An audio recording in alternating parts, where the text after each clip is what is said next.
Friends, happy Friday night. Happy Tales of Praxis.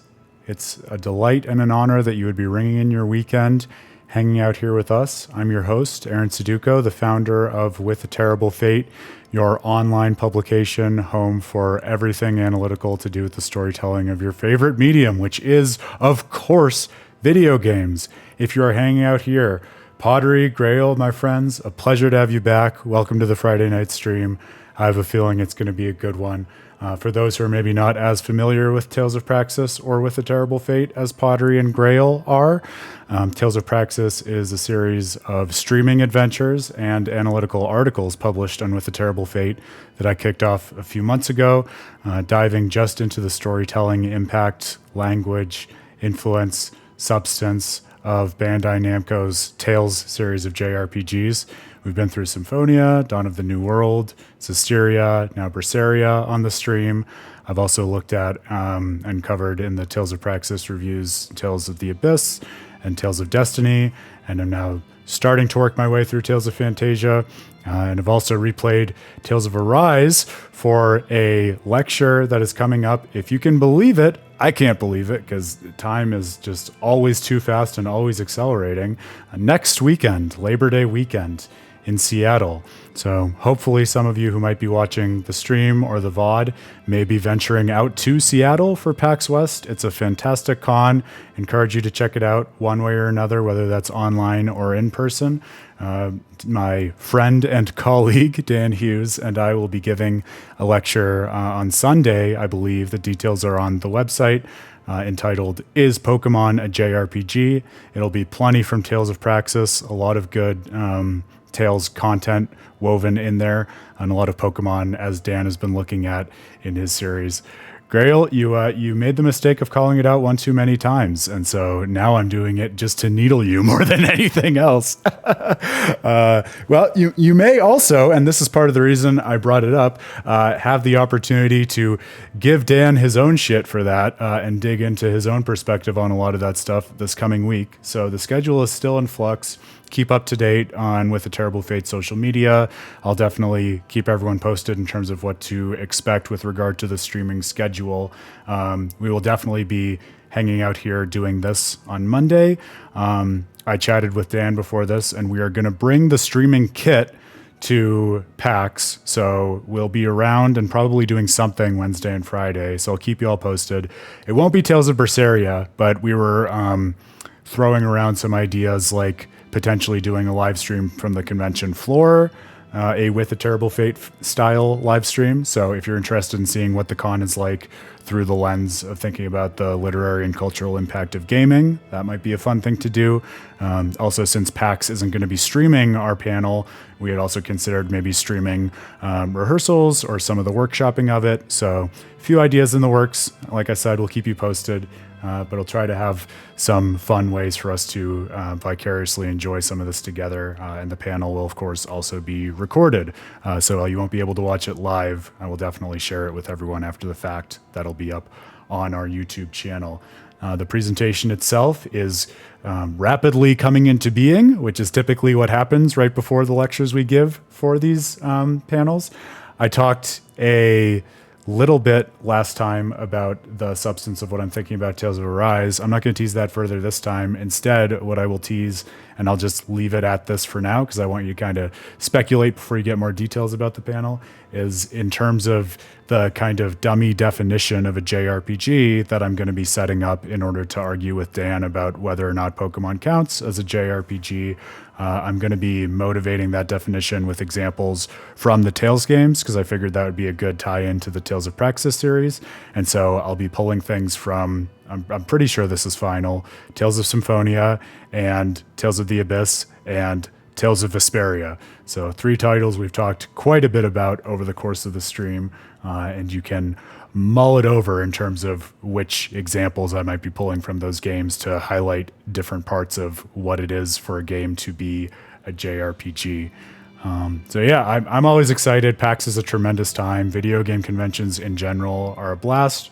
Really encourage you to check one out at one point or another in your life in person if you have the opportunity to, and you haven't done so yet. So definitely get more updates on that. I'm hoping we'll also get some more content out before that, whether that's a podcast or this piece I've been working on, studying Tales of Destiny and Tales of Vesperia, or both. It's always a little bit of crunch time in terms of preparing the panel itself. So we'll see, no promises, but definitely lots of good times ahead one way or another. There's no doubt about that. Excited to dive back in here. I know we ended the last stream thinking a little bit about why it is that birds fly and how these characters are getting to know each other. And what it is that Artorias is up to. Yeah, thank you, Grail. I'm really excited too. It's delightful to have you guys excited too. It's really a panel that is only benefiting from platforming off of the series and communities that we've been working in over the last few months. So be excited to chat with you about it. Hopefully during the convention and maybe definitely afterwards as well. I figured I would kick off our dive back into Berseria just with thinking a little bit more about Artorias, just because I have a feeling we'll have plenty of occasion to dig further into his character and his plan and everything as we continue on in the second act and then into the third act of Tales of Berseria. But one thing that I think is worth considering as we move along here is, as we've talked about quite a bit in the game so far, obviously one of the big themes that they keep coming back to very explicitly is the distinction between reason and emotion, with Artorias and the Abbey representing the former, and Velvet and her cohort representing the latter of those two concepts. I think one thing that is worth keeping in mind and is just important to consider is that while Artorias is leaning into the rhetoric of reason and logic and principles, there are a lot of different belief systems and principles and philosophies that can be broken down according to and justified by logical principles. So even though he's representing himself as a bastion of reason with a capital R, it's not obvious that reason has to look anything like the system that Artorias is implementing. You'll notice we haven't gotten a lot of details about that system over the course of the game, although we've seen some of its effects and we've heard a few of its principles, mostly just in terms of the importance of reason over emotion. But then, of course, the other thing that Artorias and the Abbey keep coming back to is this idea that the good of the many outweighs the good of the few, which is basically an articulation of just very straightforward vanilla utilitarianism, which is the idea in ethics and a rational-based approach to morality that actions are good in proportion to the amount of good that they bring about and bad in proportion with the amount of suffering or pain or something like that that they're conducive to. So there are a million ways to make that system more elaborate, but it's the kind of thing that you hear people talk about as, for example, Machiavellian in terms of justifying statecraft and actions that allow for the sacrifice or disregard of individuals, with the idea being that the happiness and betterment of more people is, all else being equal, a better and more good thing to do than something that serves the individuals who might have to be sacrificed otherwise. So it's worth thinking as we go on, all right, yeah, Artorias is advocating for reason, but is it really reason for reason's sake? Like, does he think that just being rational and using logic is the important thing? Or does he have a more specific agenda in mind, and he's using this rhetoric as a way of justifying that? And if that's the case, then what is this agenda that he really cares about other than reason as such? It's also going to be worth it to ask really similar questions about Velvet and her group. I think I talked at the very beginning of the stream about the idea that there are some philosophers who actually think and argue that there can be a logic or a sense of reason to our emotions, and that you can be pretty rigorous with defining what that is. And so I think it'll be equally fun as we go on to think about, well, yeah, it makes sense that Velvet and her clan are different than the Abbey, but does that mean there's no logic and no principles to their actions? Or is it just that they're enacting a different kind of logic? And if so, what is this whole emotion versus reason narrative about? So that's not to offer answers yet. I don't think it's good to try to answer things in the middle of a game's second act. That's not the point. But hopefully it will be good scaffolding and a framework as we dive a little further into the story here. Because as is so often the case with JRPGs, if you don't keep an eye on those questions, you'll very easily lose the forest for the trees, or at least I will, especially in the middle of the forest as we find ourselves now. There's got to be some comparable turn of phrase for charting your way across the sea as opposed to wandering through a forest, because of course this is a seafaring journey more so than anything to do with a forest as such, but I take it that you take my meaning. There you go, Grail, and you're offering in chat a very different kind of answer to the why birds fly question. Something like Laphicet's more scientifically minded answer, although yours is more kind of evolutionary and ecosystems based. I was thinking about that earlier today too. Like I think, Pottery, I think it was you who said this last stream, like there is a definite sense in which every character has a perfectly appropriate answer to that question. And so I find myself wondering the more I think about it, like, yeah, Artorias keeps asking that. Is he trying to be didactic? Like, is it a rhetorical question where he has a specific answer in mind? Is it something that he really just feels as though he can't understand? And so he's trying to reach his own answer to it, almost like the way a monk would ask a koan, kind of like we were talking about at the end of the last stream. Or is it maybe something else entirely, like he just sees the question as a really good Rorschach test for understanding how and why people think in certain ways? Like he almost seemed to be using it as that kind of evaluative tool for instantly understanding Eleanor and everything that she was about at the climax of the first act. So as we think more about what he is up to, I think that's a good question to keep in mind as well. I know. Grail, I know you're not familiar with I Think You Should Leave, but since we made a bunch of comedy jokes about it in the last stream, it's a very I Think You Should Leave joke for like the ultimate reveal to be that poor Artorias just has no idea why birds fly and he really wants to know. It doesn't make sense. Their bodies shouldn't be able to get off the ground. I need someone to tell me how this works. But, you know, I mean... In the funniest jokes, there's a kernel of truth, right? And we did spend some time last stream talking about how, in the same way that Kamoana is this poor, scared little girl without a mother, and she's kind of just internalized that more through her demonization, that's kind of also a picture into Velvet. Maybe we wouldn't be surprised if, at the end of the day, it turned out that Velvet's antithesis, Artorias, was also some kind of scared... stunted kind of kid who never matured and was never able to feel safe and therefore feels trapped and is trying to control the world. Who knows? Put it that way, and it doesn't sound all that crazy to me, at least. All right, so Pottery, you're putting a flag in the ground saying right now it makes the most sense to you as a Rorschach test. I think there might be something to that. Yeah. Knowing Artorias and the way he's kind of set up as a teacher, my guess is he at least probably thinks there's more to it than that, but it does seem like, practically speaking, that's how he uses it.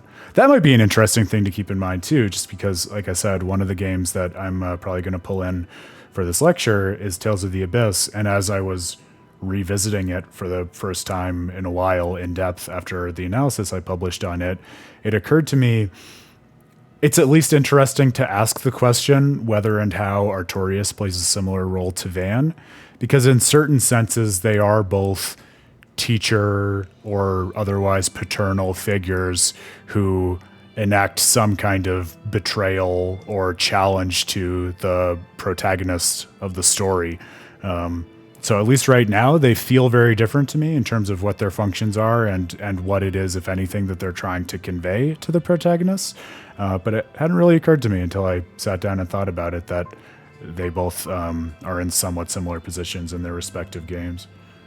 That's right, Grail. I keep going back to it. I'm going to keep going back to it until you show up earlier than the start of the stream and say, hey, I read this and I'm ready to talk about it and I have a million questions. So that's on you. Artorias seems like a nicer person than Van. See, it's really interesting that you have that intuition, Grail, because when I was saying they seem different, I was saying it for almost the exact opposite reason. Like, I get that there's a sense in which Van is not as nice, but I really feel like, especially after the sort of analysis and lens through which to see him that I applied in my article on With the Terrible Fate, that Van definitely plays a key, like, mystically valuable role in rectifying the universe and actually like guiding Luke to fruition as an entity.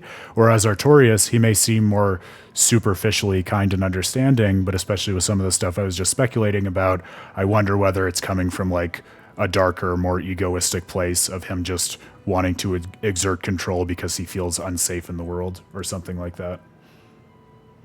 Oh, I think you hit the sweet spot of showing up too early, Grail, because yeah, when I booted up OBS, I didn't see anything. I guess that just means I'll have to get things started in the background sooner next time, even if I'm not ready to start rolling. Speaking of that, I think that's as natural a transition as we're going to get. How about setting the tone for a Friday evening with this music too, huh? It's a little bit more relaxing, I guess, and inviting than Velvet's theme.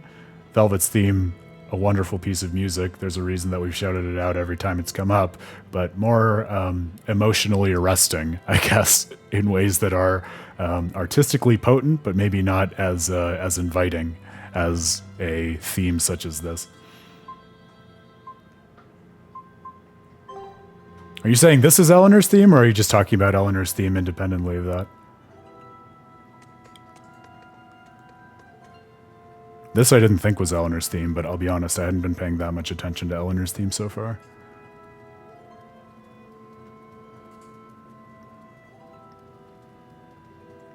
Oh, all right, there you go.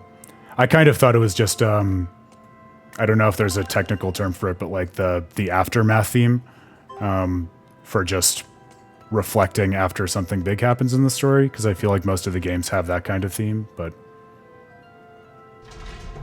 there you go. We have the objective answer. It is designated as her theme. Interesting that her theme would be one that so naturally fits that role. I feel like that's not totally of a piece with how I'd been thinking about her character so far. The music can tell us a lot. Man, and he dared me to prove my courage by sailing out to a Class 4 island. Now, I can handle myself, but man, it ain't fun and games there. I nearly got killed by demons. You actually stepped foot on a Class 4 island? Not even. I was still approaching it by ship when this stuff that looked like spider silk started spreading round. These bug-looking demons were using the stuff to try and climb aboard my ship. Damnation! The crew cut those threads as fast as anything, and we got the hell out of there. The whole thing left me bawling. Well, I'm glad to see you made it out safely. I'd suggest not going near there again. Oh no, I wasn't planning on it. I had enough of that place to last me a lifetime.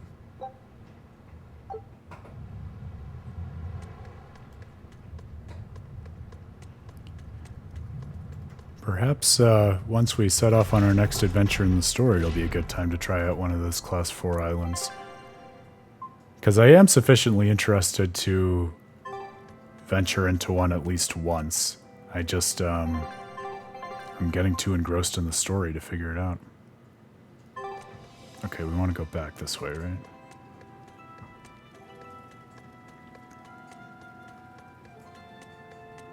Well, we work our way back to Velvet's former cell, where Eleanor wanted to investigate something.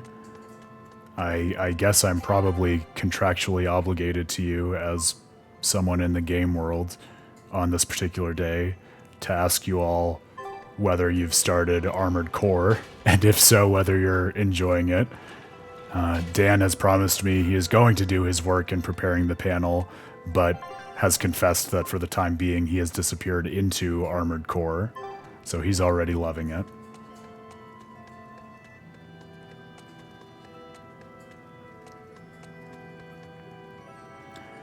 Yeah, themes are...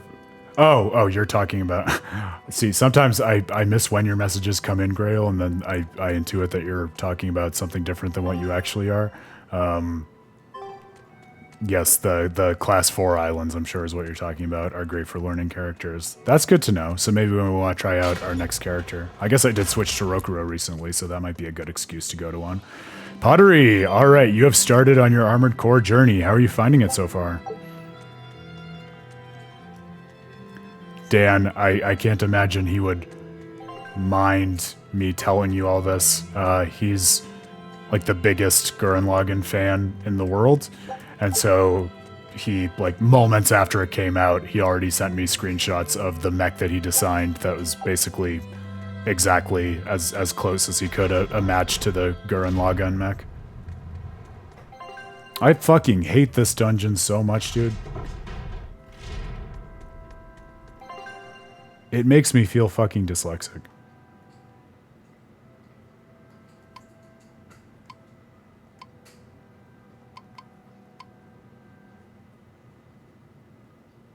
Oh, I just went the... Did I go the wrong way from the get-go? No, I think I just didn't make the turn onto basement 1 back there.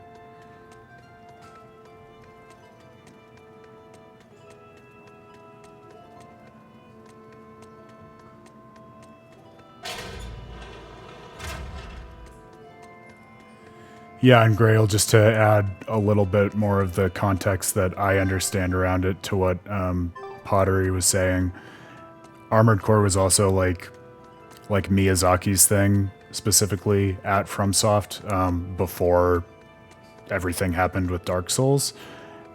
And so obviously he's been doing everything with Dark Souls and Bloodborne and Sekiro and Elden Ring for the last, more than 10 years at this point, right? And now this is like their first time revisiting the series. So I don't know whether and how Dark Souls and Miyazaki's work on all of that stuff will impact like the game that they're making now. So I never played any of the older Armored Core games, but I think that's also a big part of why, that's at least a part of why I'm excited to pick it up and play it, because it's not the kind of game that I would otherwise play. I've never been big on like mech games, but I'm interested in it as kind of a perspective on Miyazaki's overall corpus. Yeah, so if you're a big mech fan, big Gurren Lagann fan, like I said, or Gundam or whatnot, or a big Dark Souls fan and just interested in FromSoft stuff, there are lots of reasons to get into it. It's supposed to be very fun too, as I understand it, fun to play. But Grail, I know you have something of different standards for what constitutes fun play, so I wouldn't hang too much on my endorsement of that, especially given that I haven't played it. I guess, I don't know. I would say I feel like I haven't watched enough anime, period, to categorize or characterize myself as someone who likes anime. Because I definitely consider myself someone who is really into JRPGs at this point. Obviously, I do broader stuff in video game analysis, but I feel like especially with the stuff that we've done with Final Fantasy VII and Xenoblade, and now the Tales series, like JRPGs, yes, I'm there. I get it. With anime, I get that it's a lot of the same stuff, but it's much harder for me to get into as something to sit down and watch rather than sit down and play. There might be an interesting reason why that's the case, or it might be a mundane and uninteresting reason. I don't really know. But like, I'll watch particular animes here and there, usually for just independent reasons. Like, I watched and loved Yu-Gi-Oh! Because I was really into the card game as a kid. Gurren Lagann, because it was one of Dan's favorite shows. And so I wanted to kind of better understand where he was coming from, honestly, with a lot of stuff to do with video games and storytelling more broadly than that. Death Note, just because it was so in the popular culture, and so I thought it would be worthwhile to watch, and it was another one of Dan's favorites. But they're kind of exceptions to the rule. I usually don't go in for anime, which is a long way of saying why Gurren Lagann is the only one I've watched. But I guess among this relatively small sample size of animes I've seen, it has a decent representation for that reason.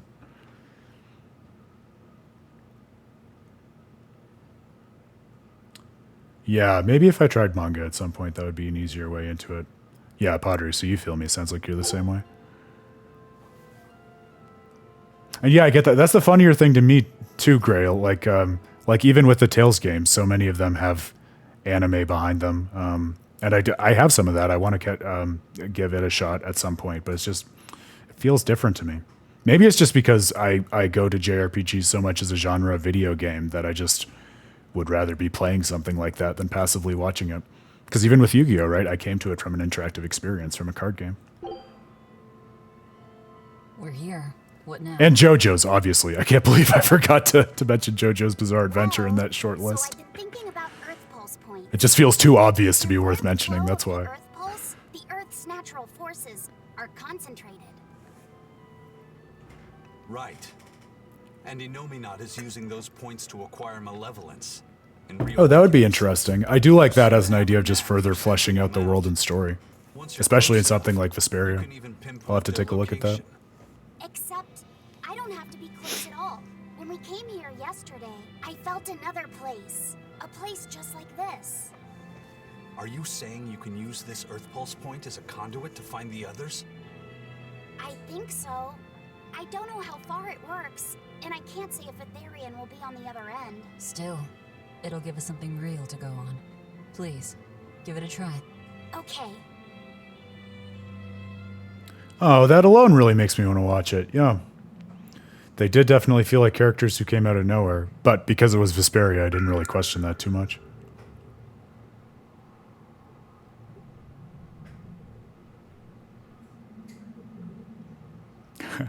You gotta do your finger exercises, Grail. Get that typing speed up. Yes, I felt it.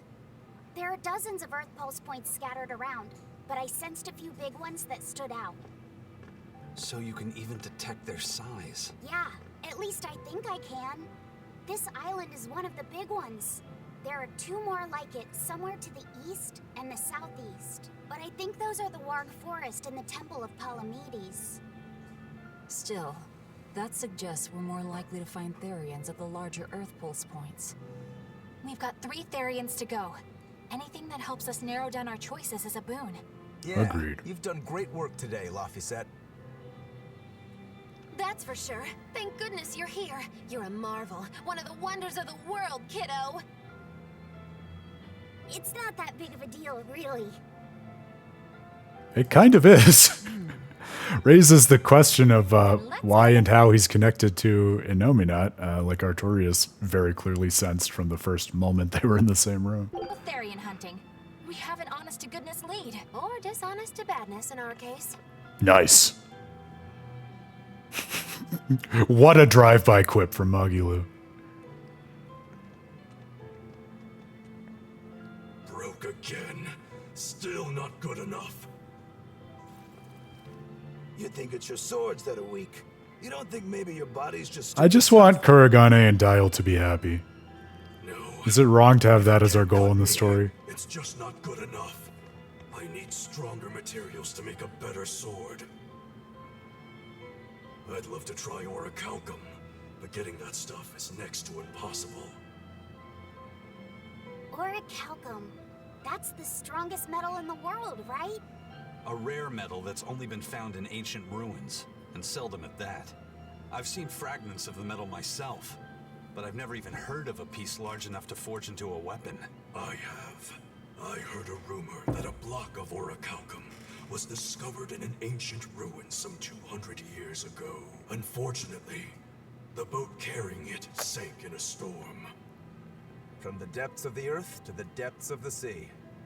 A sunken ship. Treasure at the bottom of the sea. That would stir any sailor's heart. If we knew where to find it, could it be salvaged? The ship's crew drowned, so nobody knows where she sank. Besides, it's a centuries-old rumor. Who's to say it's even true? Right. No sense in wishing for what can't be gotten. I'm sure there's other material you can use. Huh, yeah, I don't remember that much of the third act, Grail, which is amazing. That only speaks to, I guess, the shittiness of my memory, because this is, I probably played this 6 years ago at this point, so I feel like I should have better attention, but I'm sure it will all come flooding back to me, including whatever you're describing as creepiness once we get there, so I'm looking forward to it. It would be interesting. This is one of those areas where, like, maybe if we remember, we can ask Dan next week with his Japanese history, because I have to imagine a part of it is just the lore or history of those metals, even beyond like video games and modern stories. Like, it probably goes back quite a ways, right? And are just kind of mythological objects like the sword and the stone and Arthur and stuff like that. But I don't have the mythology background for it. Could ask Layla too, another analyst for the site. She's a folklore and mythology expert, literally, so I'm sure she could tell us. Hey, what do you mean even dial? Should look up orichalcum. Tell us about its history as a concept. Saying it like that's just weird, Kamoana. Even Komoana is getting weird. Oh no, it's Friday night. Things are getting weird. All right, so our target is an Earth pulse point about as big as the one here. Let's start with the closest one and go from there. Which way is it? The closest one is to the west. Got it. Lead the way, Laphicet. My pleasure.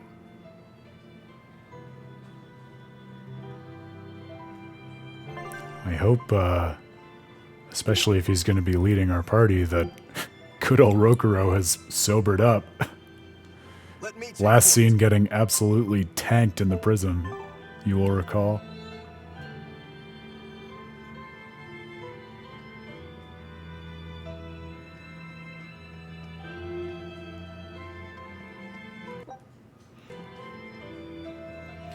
Yeah, that's fair, Pottery. Mithril also has, like, all the connotations of being a magical metal in a way that really lends itself to fantasy stories. So again, as part of the shorthand. It's interesting, too, though. I mean, that's, to my ear, that's also kind of a fun way into the idea of how video game series are able to establish, like, their own language in shorthand, because you get some things, like metal, that carry over across all kinds of stories and even transcend media. But then you also get within series that have the good fortune to be long running, like Final Fantasy or like the Tales series, their own little shorthand that's just internal to the series. Like, I mean, look at even what we were talking about with Tales, right? You know, there's probably going to be a sword dancer, maybe not always, but probably. There are going to be spells like Absolute and Meteor Storm to beef up your mages once they get strong enough.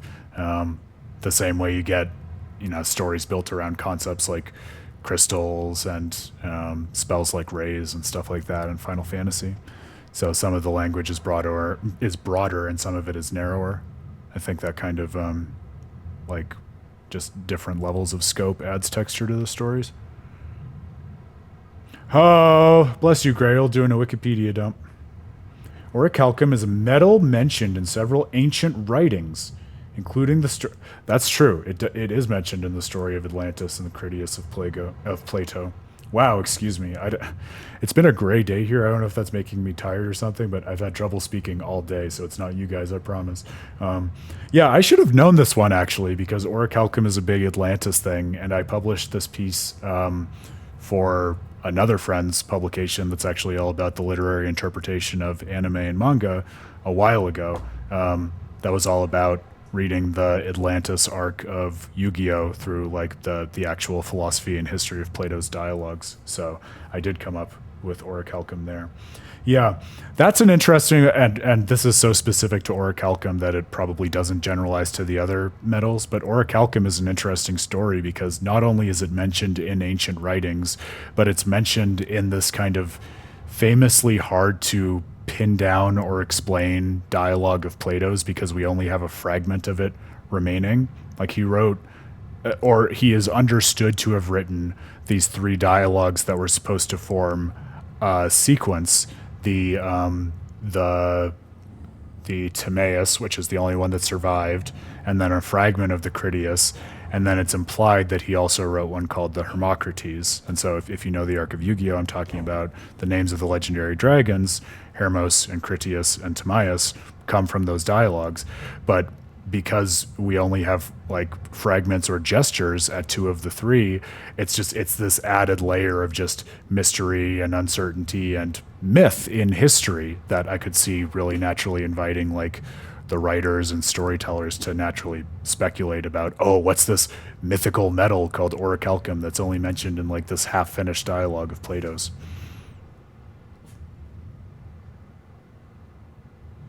I understand why the Abbey turned this island into a prison. The waters here are filled with rapid sea currents.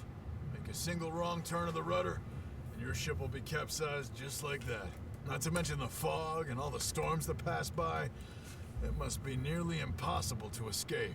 Aye, To get on and off this island, you'd need a vast store of nautical knowledge and a skilled hand. Thanks to your curse, Eisen, we've gotten good enough to handle rough seas like this. The storm that kicked up when we made our escape was huge, and all we had were 3 novice sailors. Thinking back on it, we had some seriously good luck. In case anyone's interested in the Yu-Gi-Oh! And Plato analysis I did, figured I'd throw it in the chat. All right, friends, onward.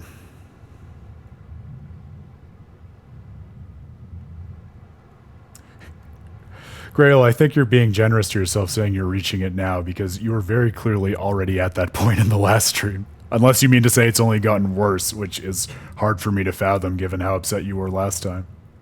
The first mate told me we're going to be looking for an Earth Pulse thingy, right? Do you have a diagnosis of why it's changed? Like, are they just making them harder unreasonably, or are the enemies behaving in different ways, or is it some frustrating third thing? The ship's ready to leave whenever. Do you want to depart now? Let's do it. No time like the present.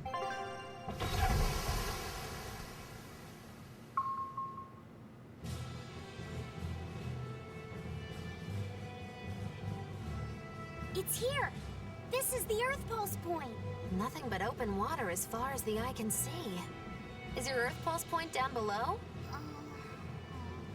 Most of this world is covered by ocean, so of course there'd be a lot of Earth Pulse points in the deep sea. But surely even the Abbey would have a hard time containing a Therion underwater, right? Looks like this one's a bust then. Sorry, everyone. Hold on. We've seen a bug Therion. You don't think there could be fish as well? You may have a point. I think I have just a solution for this. You do? This. What? Don't give me that look.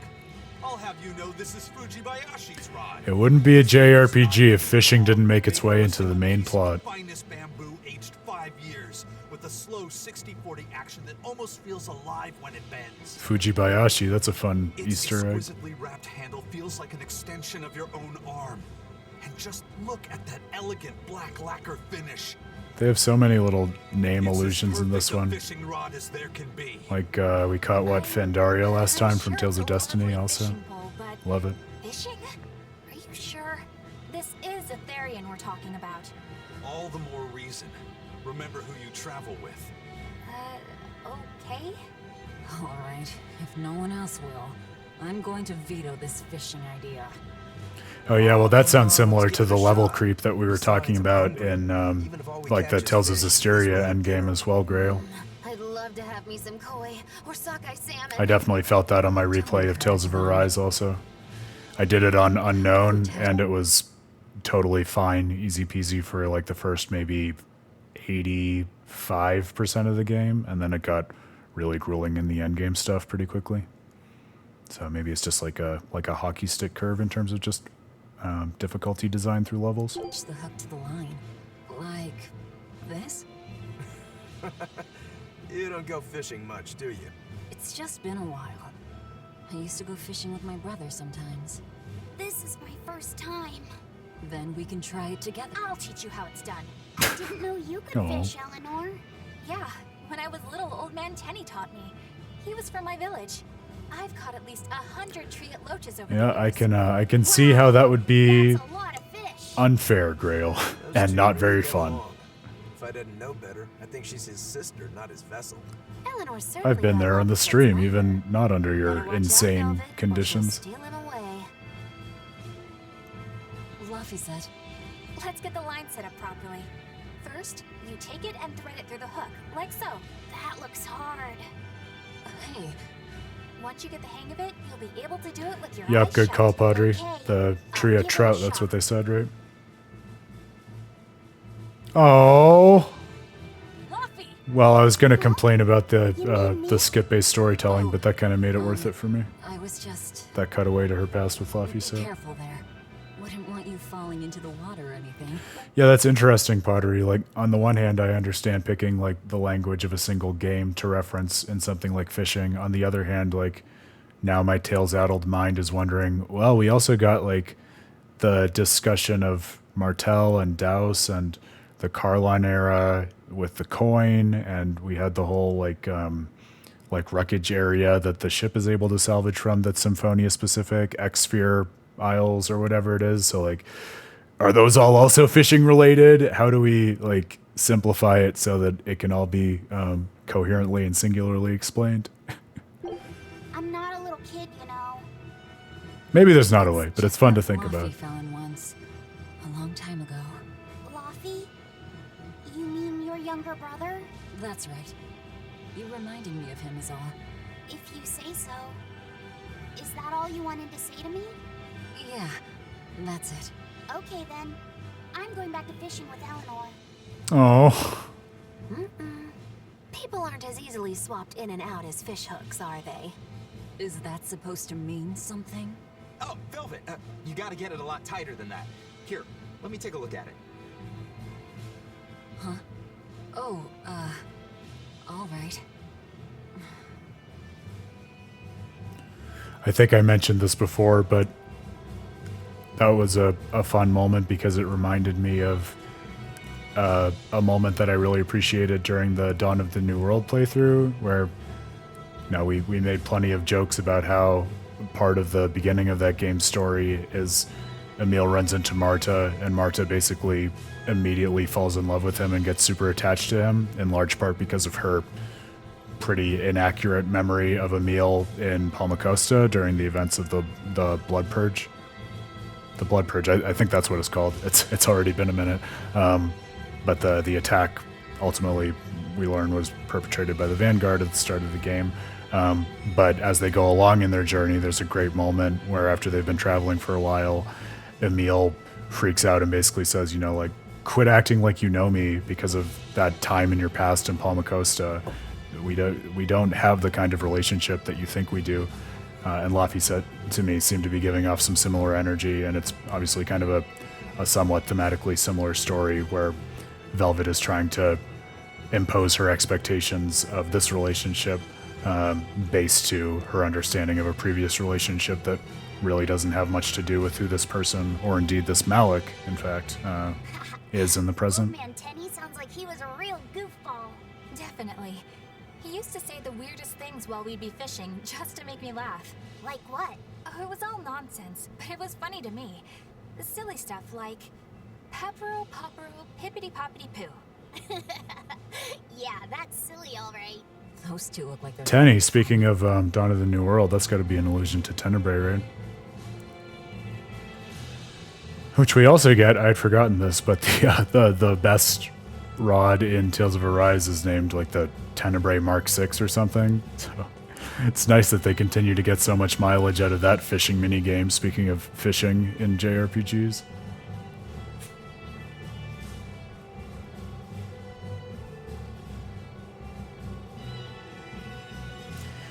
Yeah, I wouldn't be surprised, in all seriousness, if they did more with that, like less as cameos and more as central narrative content that's very explicit in the future, Grail, because, man, I'll tell you, all the stuff you talk about, and then also replaying Tales of Arise's EX dungeon, like, it is such a thoughtful and carefully articulated way of jumbling the worlds together that really makes sense for both the story they're in and also the other stories they're drawing from. So I'd love to see them go more into that. I feel like now that they have so many worlds and so much lore to support it, and they could tell even more complicated and overwhelmingly moving meta stories by interconnecting them in that way. If you truly admired the fishies, you'd never dream of doing this to them. No matter how tasty the bait, it's a poor trade for a barbed hook in the lip and a cruel death in the unforgiving air. I don't admire fish. Fish exist to be caught and eaten, as far as I'm concerned. That's why fish swim. Raw, boiled, Ever think of asking that question? You can't go wrong. Oh, and if they're nothing but food to you, even their wretched squirms of agony can hold a kind of beauty. I liked that grumble of Velvet's. Fun voice acting.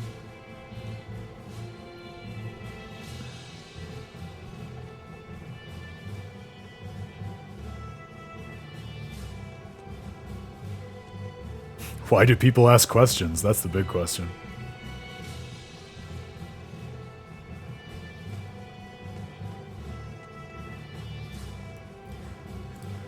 Yeah, I feel you, Pottery, and I feel the same way, but I mean, I would say, just from looking at the evolution of them, even in the sampling of Tales games that I've gone through for Tales of Praxis so far, it definitely seems like they're gradually evolving in that direction. Like, I mean, we haven't done like EX content in Berseria yet, obviously, but even with their illusions that we're talking about and all the stuff from Zestiria and what I was talking about with the Rise, like, I mean, those are the most recent games and they all seem to be going, I would say, more in the make the connection substantive and meaningful rather than just a fan servicey shout out direction.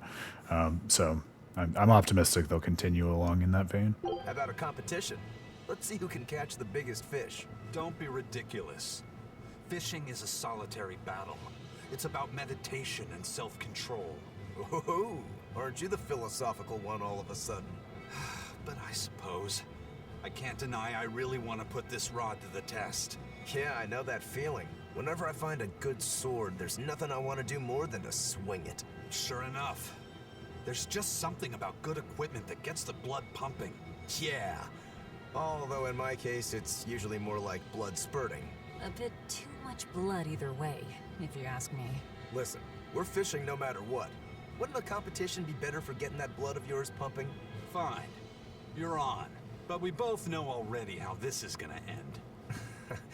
You can plan all the victory speeches you like, but fishing is like life. Doesn't always go the way you think it will. You ready? Let's do this. At what point did the Therion hunt turn into a contest? Hey, Velvet! I've got your rod all set up for you.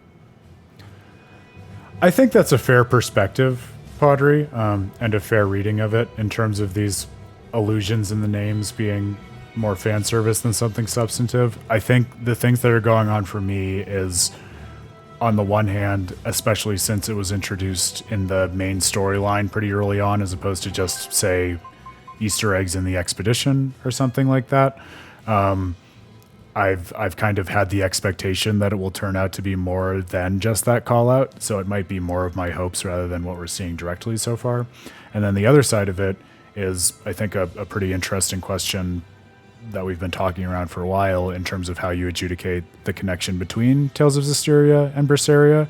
Because if we are thinking about them as, not to steal Eisen's language, but two sides of the same coin or representations of the same world, then I think it's easy to platform off of the EX dungeon, the Calyx, in Tales of Zestiria, where there's that whole idea of potentially ruins that came from the Age of the Gods that, for reasons that aren't totally clear, are condensing all of this malevolence in order to like bring in these multidimensional connections, and then ask, okay, are those same forces somehow at work in Tales of Berseria, such that a lot of these connections we're getting aren't just names for the sake of the fans, but actually names that point to some of those connections that might be made possible by the kind of like historical machinery that we understand to be in the world from the Calyx in Tales of Zestiria. So I definitely don't think one has to make that jump, but I think especially jumping into Berseria right after Zestiria, it's interesting and fun to entertain those ideas. I would also say that in my entertaining those ideas, I am being extremely charitable. So I wouldn't, for what it's worth, I wouldn't say you're not being charitable enough.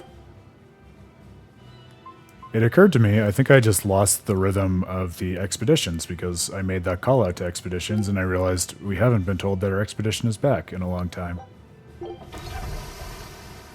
Took care of that.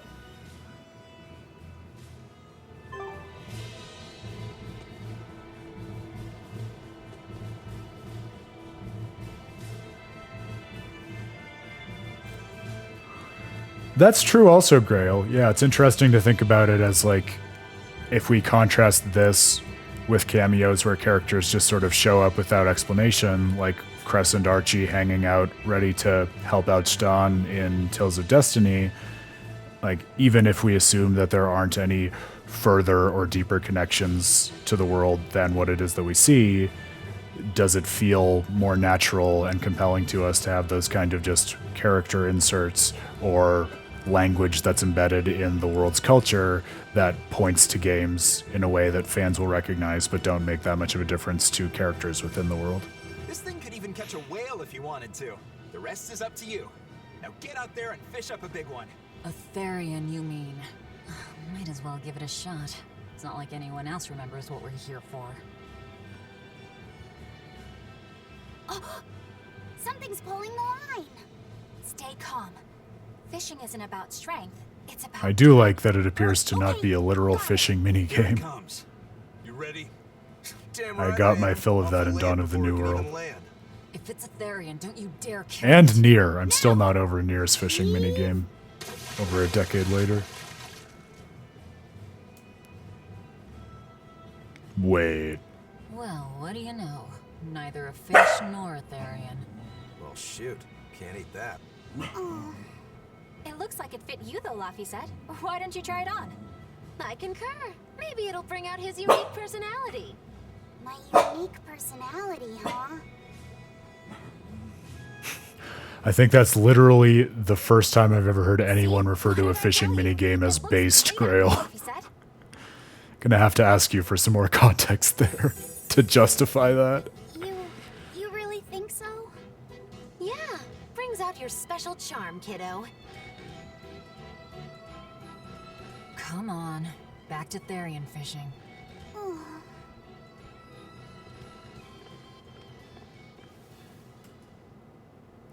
Okay, so pitch me on it, Pottery. You don't need to take it so seriously. Maybe both of you need to pitch me on it. I'm willing to admit that maybe I'm in the minority of people who can't stand fishing minigames always in JRPGs. I of all the opinions that I have, which are many, that is not one of the ones I would have expected to be the more controversial. But that's why we do these streams. I get to learn more about myself. Catch the Therion. Maybe then Velvet will see me for who I am. Come on, man. I already made the Dawn of the New World connection. You don't have to double down on it. Not a bite. Oh, quit your grumbling.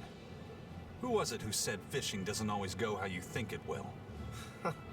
Spoken like a true heartless pirate. Oh, hey, I've got something.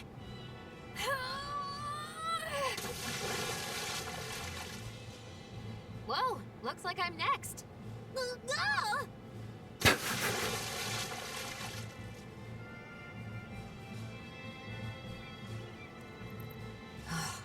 Not a single decent catch. But we are putting together a pretty weird ensemble. I think it's decent. Huh?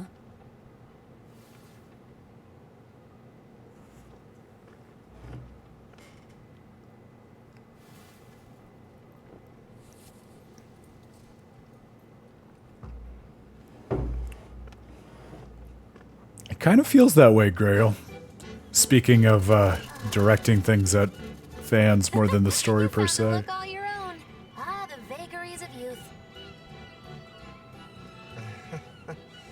You don't take half measures, do you, kid?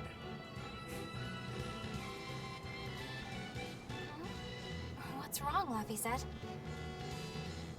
Oh my god, yeah, I'm gonna pass on the invitation to do a Tales of Fishing Praxis, Pottery and Grail, but I appreciate the suggestion.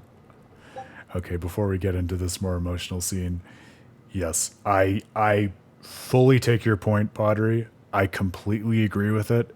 Intellectually, I absolutely recognize that that is valuable, and I think it's just always going to be one of those tropes within JRPGs that I like don't get. Maybe part of it is that I'm so outside like fish and game culture in the real world. Like nothing about the actual activity of fishing like is attractive to me, nor am I interested in it.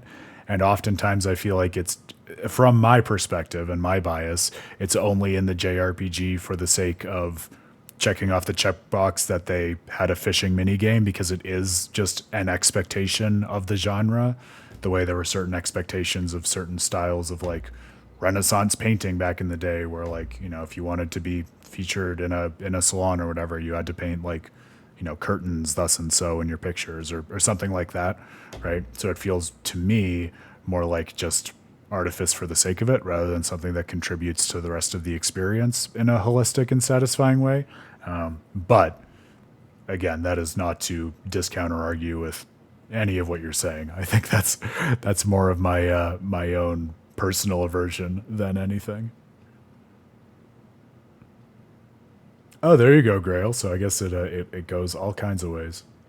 Viva la différence, right? I know that looks silly on you. All you know is you're Laphicet.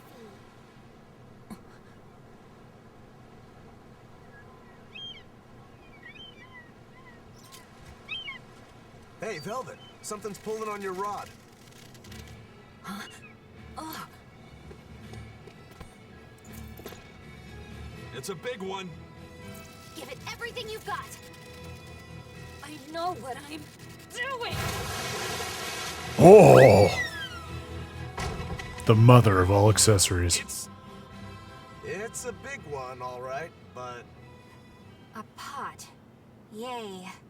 But what's a pot doing out here? There's something inside it. Hello.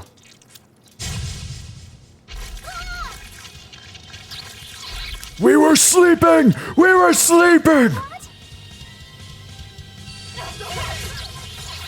Wish they'd stop making those noises. Watch out! They're armed to the teeth, and they're shouting, "Let's squeeze a ring!" Must you? That's right. Now the title card rolls. Trick, we were kicking off a different JRPG the entire time. That was scary. Be more careful before you approach a suspicious object.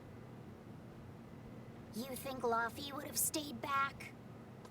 That has nothing to do with this. Hold on. There's something else inside.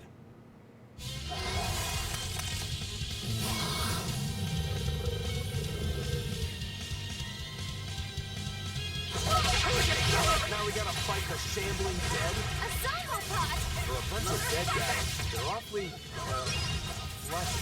Further support for the healthy octopus diet.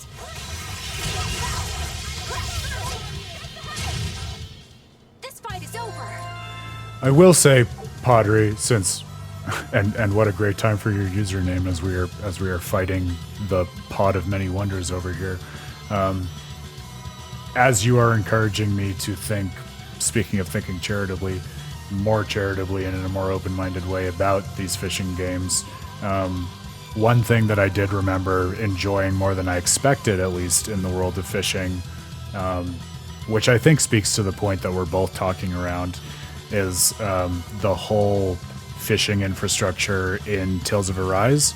Because there, it did feel to me like, wow, they did a really great job of tying this to Kisara's story and her character and something that she cares about for compelling reasons that help me to understand her role in the group and where she comes from. And I thought it was interesting and more thoughtful, at least than the fishing games that I've encountered, the way that they did things like boss fish fights and gave each fishing hole kind of its own little character, so it almost felt like little windows into other worlds in the same way that the EX dungeon sort of was. So I definitely recognize the potential there. It may also very well just be the case that I have had bad luck with a very small sample size of fishing minigames, so maybe I should just, maybe that's just an invitation to play even more JRPGs. But yeah, if you have any other recommendations for highly rated or aesthetically interesting ones, especially those that contribute to a broader narrative, I would be very interested in curing myself of my own aversion. An octopus army? A horde of undead? What the hell is this pot? Magnificent. To think I'd get to see one with my own eyes. Huh? Is there something special about this creepy old pot? Creepy, you say? That's why these things need to be left to the professionals. Listen and behold. This is none other than a water jug made by the potter Grun during King Clauden's reign. History! Legendary, once in a millennium masterpiece, but it was lost in the Second Warring States period 200 years ago. Assertive yet not ostentatious, the piece draws you in with its stately curves and the subtle shimmer of its colors, which belie a hidden savagery. Too lectures in one day. Where is Grun from, Grail? I missed that one. But that's men in general, I suppose. The lost glazing technique of the Orosaurin is so vibrant, it looks like it could start moving at any okay. moment. Well, that'll be fresh in our minds soon enough once we get to Legendia. Oh, and start moving it did. Look out! The pot's a demon! Yeah, Pottery, I think I'm less generous and understanding to Final Fantasy 15 just because I'm less generous to an understanding of its sort of themes and storytelling in general. So I would agree that within the ecosystem it sets up, there is an understandable place for fishing. But man, the last trophy that I had on Final Fantasy 15 was the fishing one, and it took me years after finishing the game to get it just for the completionist in me. So different example in my book.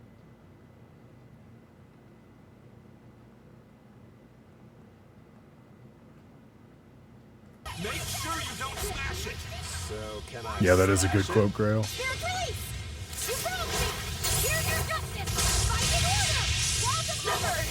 Yeah, maybe my view of the game just colored my experience of the fishing, Pottery.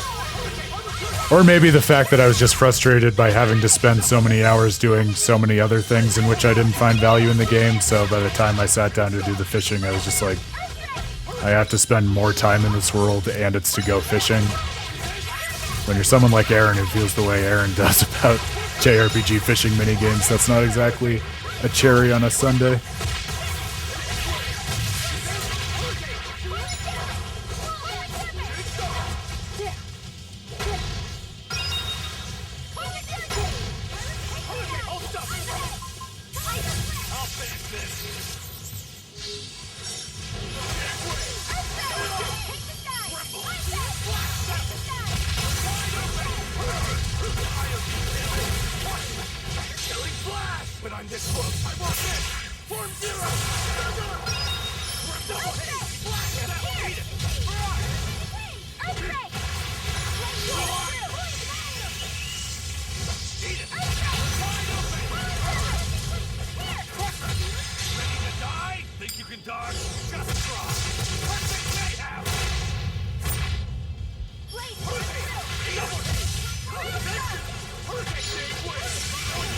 Whoa, this pot Therion's a tanky fella. So many hit points.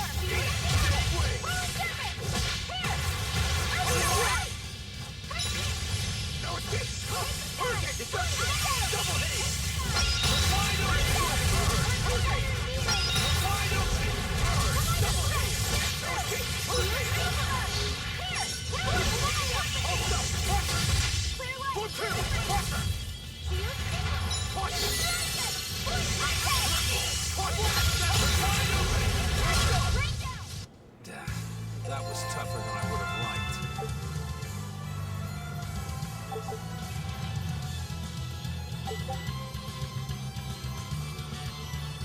All right, we can enhance equipment further now. How about that?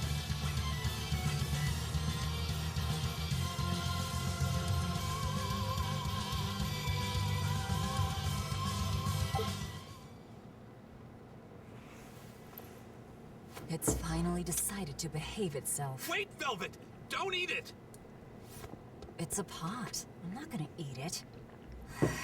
Oh yeah, Grail mentioned that in an earlier stream, actually, Potter. After all. Yeah, if there'd have been any, you'd think old Eisen's Reaper curse would have drawn him out. Oh, so that's why all we caught today were weird, useless things. Right. I forgot about the curse. So all this was Eisen's fault, huh? Funny how quickly you get used to it. I was gonna say, I feel like the Reaper's Curse is all they've been talking My about. power didn't end up helping us out at all. Nope. Hmm. But I know you're not the type to give up after a little setback. I could see that too, Isn't that Pottery. right, It feels Fee? like a bloody howling type to me.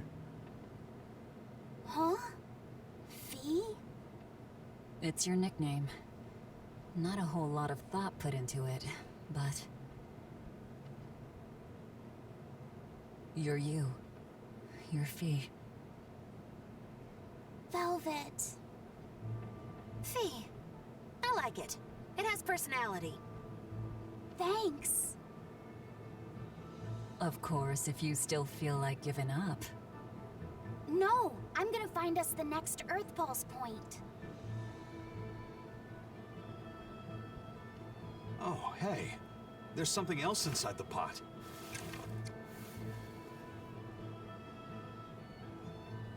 This golden luster, it's orichalcum!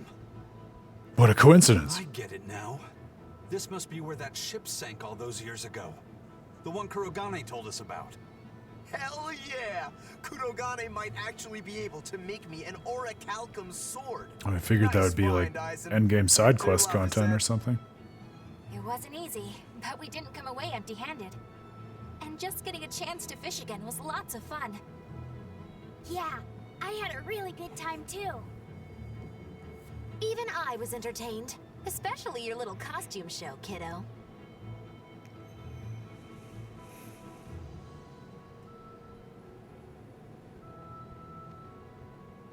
The sun's going down soon. Let's head back to Titania.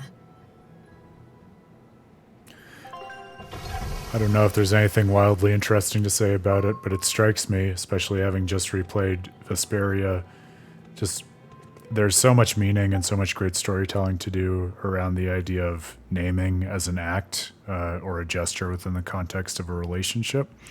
And it strikes me as interestingly different how those two games treat naming, at least in the cases I'm thinking of where like a big part of the way the group gets together in Vesperia is Yuri coming up with nicknames for characters like Estellise and Judith, who become Estelle and Judy, right? Which I read as having more to do with sort of Yuri and the way that he thinks about them rather than the way he sees them in the world. How could it have much to do with the latter? Because he gives the nicknames to them very quickly after meeting them for the first time. Whereas here, Velvet is giving Laphicet and now Fee these different names kind of as ways of marking and helping their relationship to evolve. Like Laphicet was clearly a name that was given sort of out of Velvet's own baggage and perception and maybe something that was more similar to the direction that Yuri did when he was giving nicknames. And now, of course, she's not even subverting that, but just changing the approach to it, like recognizing, you need a name that recognizes who you are, and so I'm going to do that. So interesting to think about the different ways those acts of naming can be used.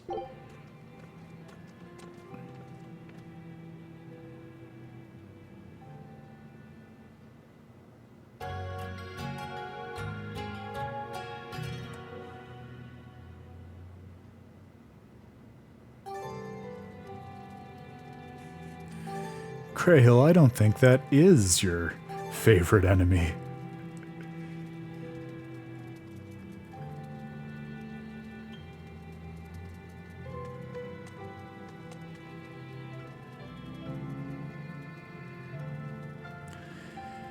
Yeah, that's a good point. Yeah, and you got Reggae and even of course, the naming of the summon spirits at the end of the day, right?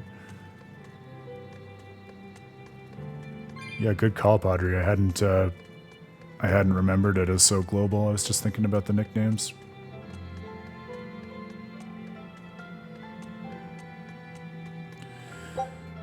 Because it is like, even with the particular lens of seeing seeing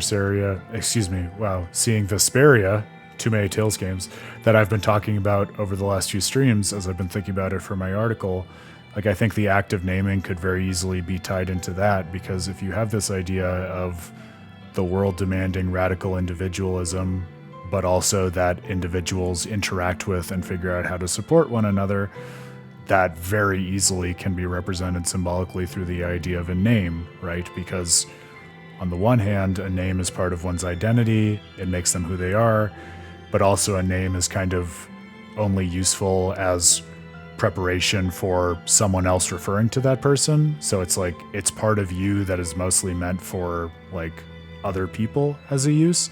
So I feel like it straddles a very similar, if not the same gap as what I've been talking about in terms of the other dimensions of the story.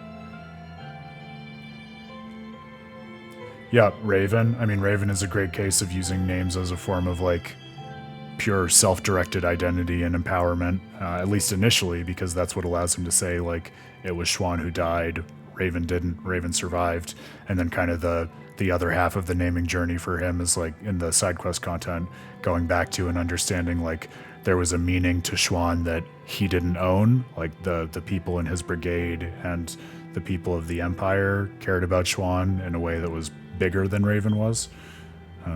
So he has a whole little arc around names, really. Have you been practicing your dove impression, Velvet? What? No.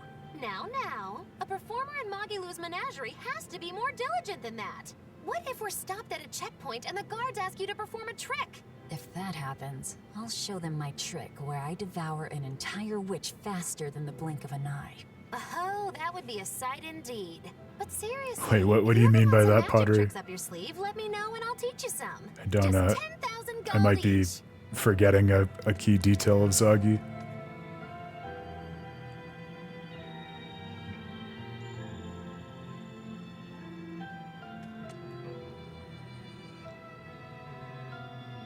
Oh, and now Bienfu wants a nickname. It's contagious. Well, it shows that Velvet cares in a way that you didn't expect.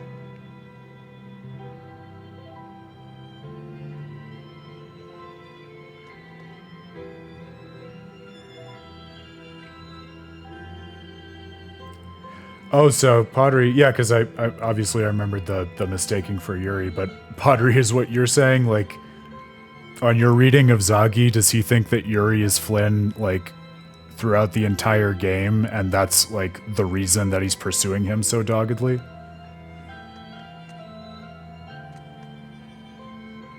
Laphicet! I spy! I can't, Kamalana. I've got stuff to...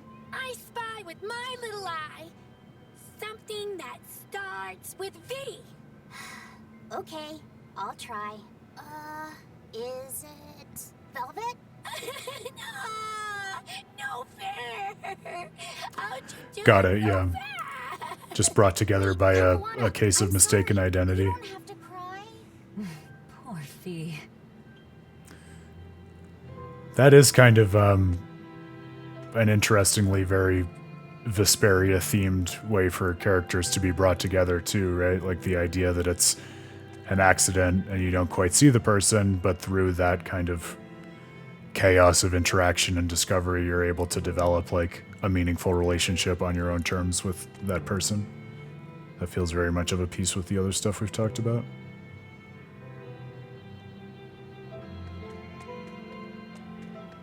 You're still not over Kamoana's voice acting, Grail? What else do they have in common? What are you up to? I'm compiling everything we know about Earth Pulse points, starting with what the ones in Ward Forest and Palamedes have in common. I'll compare those points with the ones that didn't have any Therions. Then, I'll factor in everything I currently know about the Abbey's deployments. Once that's done, I'll match all that information against what we know about the locations Laphicet was able to sense. When that's completed, we should be able to tell which locations are more likely to house a Therion. You're really going all out, aren't you? Must you sound so incredulous? If you're going to do something, then give it your all. There's no other way to live. Hell yeah. I'm counting on you then. I'm not doing this for you. This is for me and for Laphicet. Do you even understand why that boy's trying so hard? Yeah, I do.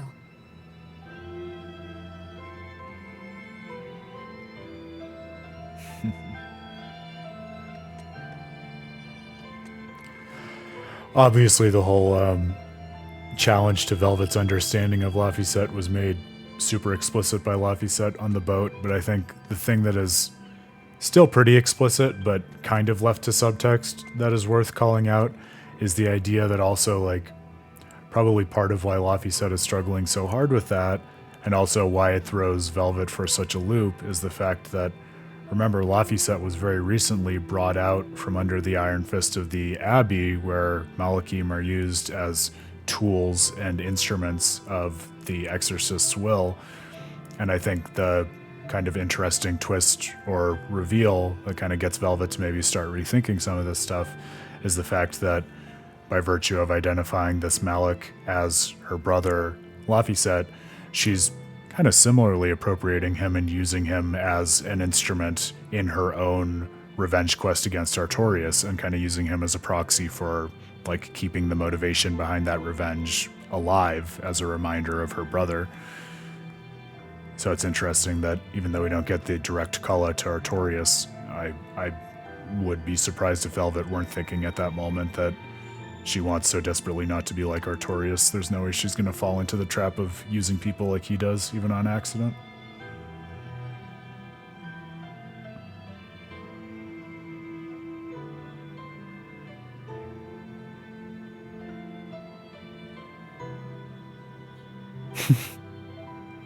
I like Percival. I hope we get to spend more time with him.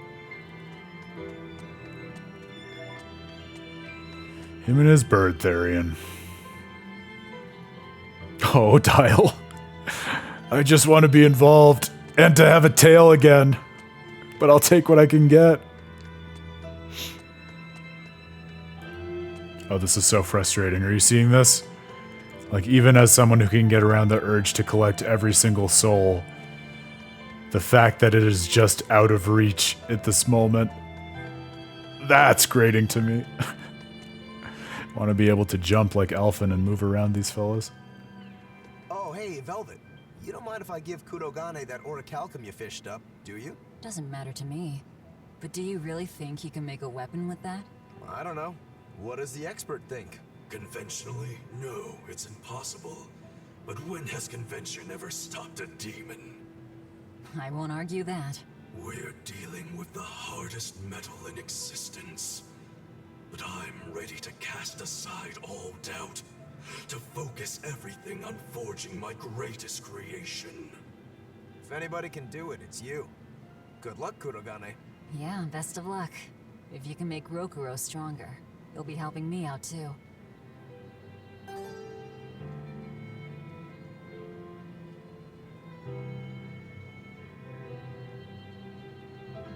I think that is right, Pottery. Yeah, I remember the scene that you're talking about.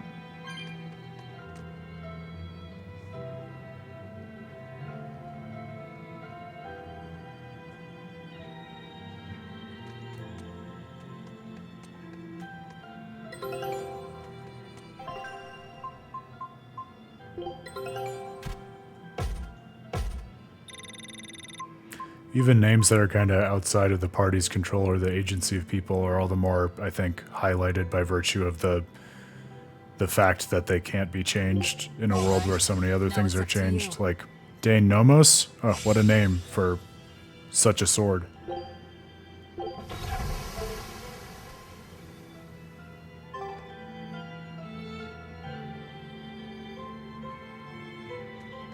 Yeah, I mean, of course, you get things like the naming of the tree at the end of Symphonia. Trying to think of other examples from the Tales world, but yeah, I mean, I feel like naming is a trope, but I do feel like the more we're thinking about Vesperia, like it leans on it and uses it centrally in its storytelling in a way that is not, at least to my mind or memory, that common in JRPGs. Hey, what do you say we track down another Therion? Sure. From what I can tell, the next closest Earth pulse point is near the center of Midgand. Midgand, huh? The capital's not far from there. I wonder how things are now that Griffin's gone, though. Only one way to find out. Maybe so, but Eisen's not here, you know. You're right. I haven't seen him in a while. We should probably ask Benwick where he wandered off to. Yeah. Hold on. There's a letter here. It also goes both ways before we move too far along in the story and off of this topic. Like, I was thinking there's this idea of the meaning of naming something and assigning a certain way to talk or think about a particular person or place, like we were talking about in Vesperia. But then there's also kind of the other side of that coin where kind of all you have to go on is a name and you don't exactly understand the underlying nature of the concept it refers to. I can remember that was a big part of the narrative of our playthrough and study of Tales of Zestiria, this idea that, yeah, they go into the world and there's this idea of the shepherd versus Lord of Calamity and you got to purify stuff and there's this malevolence, but neither we nor the characters really understand what stuff like malevolence or the shepherd consistent at the start of the story. And so part of their journey isn't to decide to give a new name to those things, but to actually understand what is at the heart of those topics and then what they want to do in light of those realities that they discover. On pretty cutesy stationery, too. Let's just have a quick look-see. As the cold turns bitter and the snow piles up on the mountains, I cannot help but think of you and hope you are in good cheer. As for myself, I am the same as ever, although I recently acquired a rare item that I shall be sending your... It's rude to read other people's letters, you know. Yeah, but how else are we supposed to find out whose it is? Does it say who the sender is? Uzfamilu Wexov. Who the hell is that? Probably someone on this island, if I had to guess. Hey! Anybody lose a letter? Do any of these folks look like the type to write a fancy letter? Point taken. It could be one of the pirates. Why don't we go to the docks and ask around? Fine. Just don't forget our mission.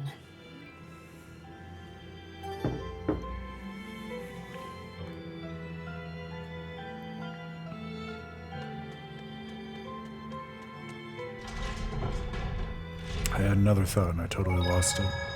I'm sure it'll come back to me.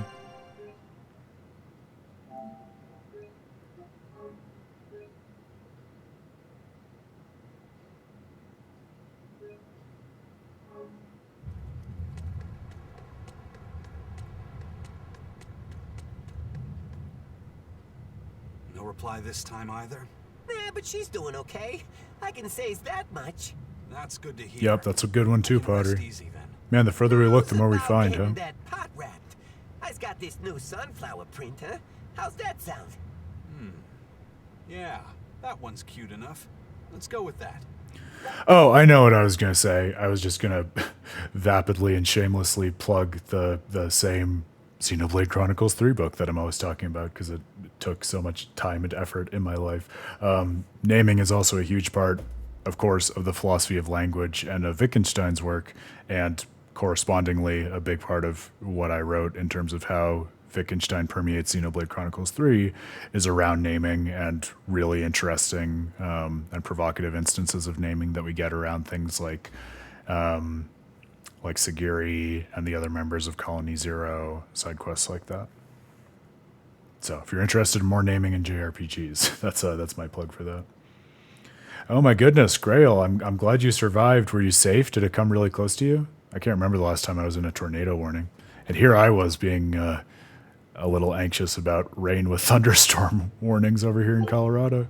Did he just say cute? Help you with something? Someone dropped this letter. Do you have any idea who it might... You didn't read it, did you? My man. Wait, it's yours? We didn't read it. Much. You really didn't read it? No, of course not. Put this letter in with the package. Who's got it? When you ship with the Turtles Express, rest assured your mail is in good hands. If you're done here, we're ready to head out. Our destination is Midgand. Yeah, I'm all set. Was he sending a gift to someone? And with a letter, too. Gotta be a lady friend, that's for sure. You think? Either way, that letter was really polite. And did you see that penmanship? Yeah, I didn't know old Reeps had it in him. I can hear you two, you know. Ah, Oh, Eisen. I noticed you've come up with your little name for the kid. You sure are the sentimental type, aren't you? Oh? Calling him Fee doesn't cost me anything. And it's not like I gave it much thought. That may be the case. She did give it but much no one thought. else has taken even that token effort. And in doing so, I wonder if maybe you were trying to encourage him to be his own being. After all, one requires a name before he can consider his own identity. Having been given a name, he realizes he is his own entity, separate from others, and a certain formless essence comes to life inside. Magulu has And has you entered our set that Twitch chat. foundation for the kid. Whether you intended to or not, you changed him from a puppet into a living being. So what's your point? I've been with you since the start of this journey, haven't I? Wouldn't kill you to give me a nickname, would it? I've never really thought of us as being that close. And besides, you just forced your way into the group. Come now! I know you've got a bigger heart than that! Surely you have it in you to give a nickname to a dear friend! We're not dear friends. And even if we were, I'm not good at nicknames anyway. Please, I'm begging you! Okay then. Moggy. Oh, come on, Nice. that's so obvious! Can't you put some heart into it for your dear friend? I mean, Fee was also pretty obvious. Lou. Do I look like an old man to you? You're not even trying! Okay then.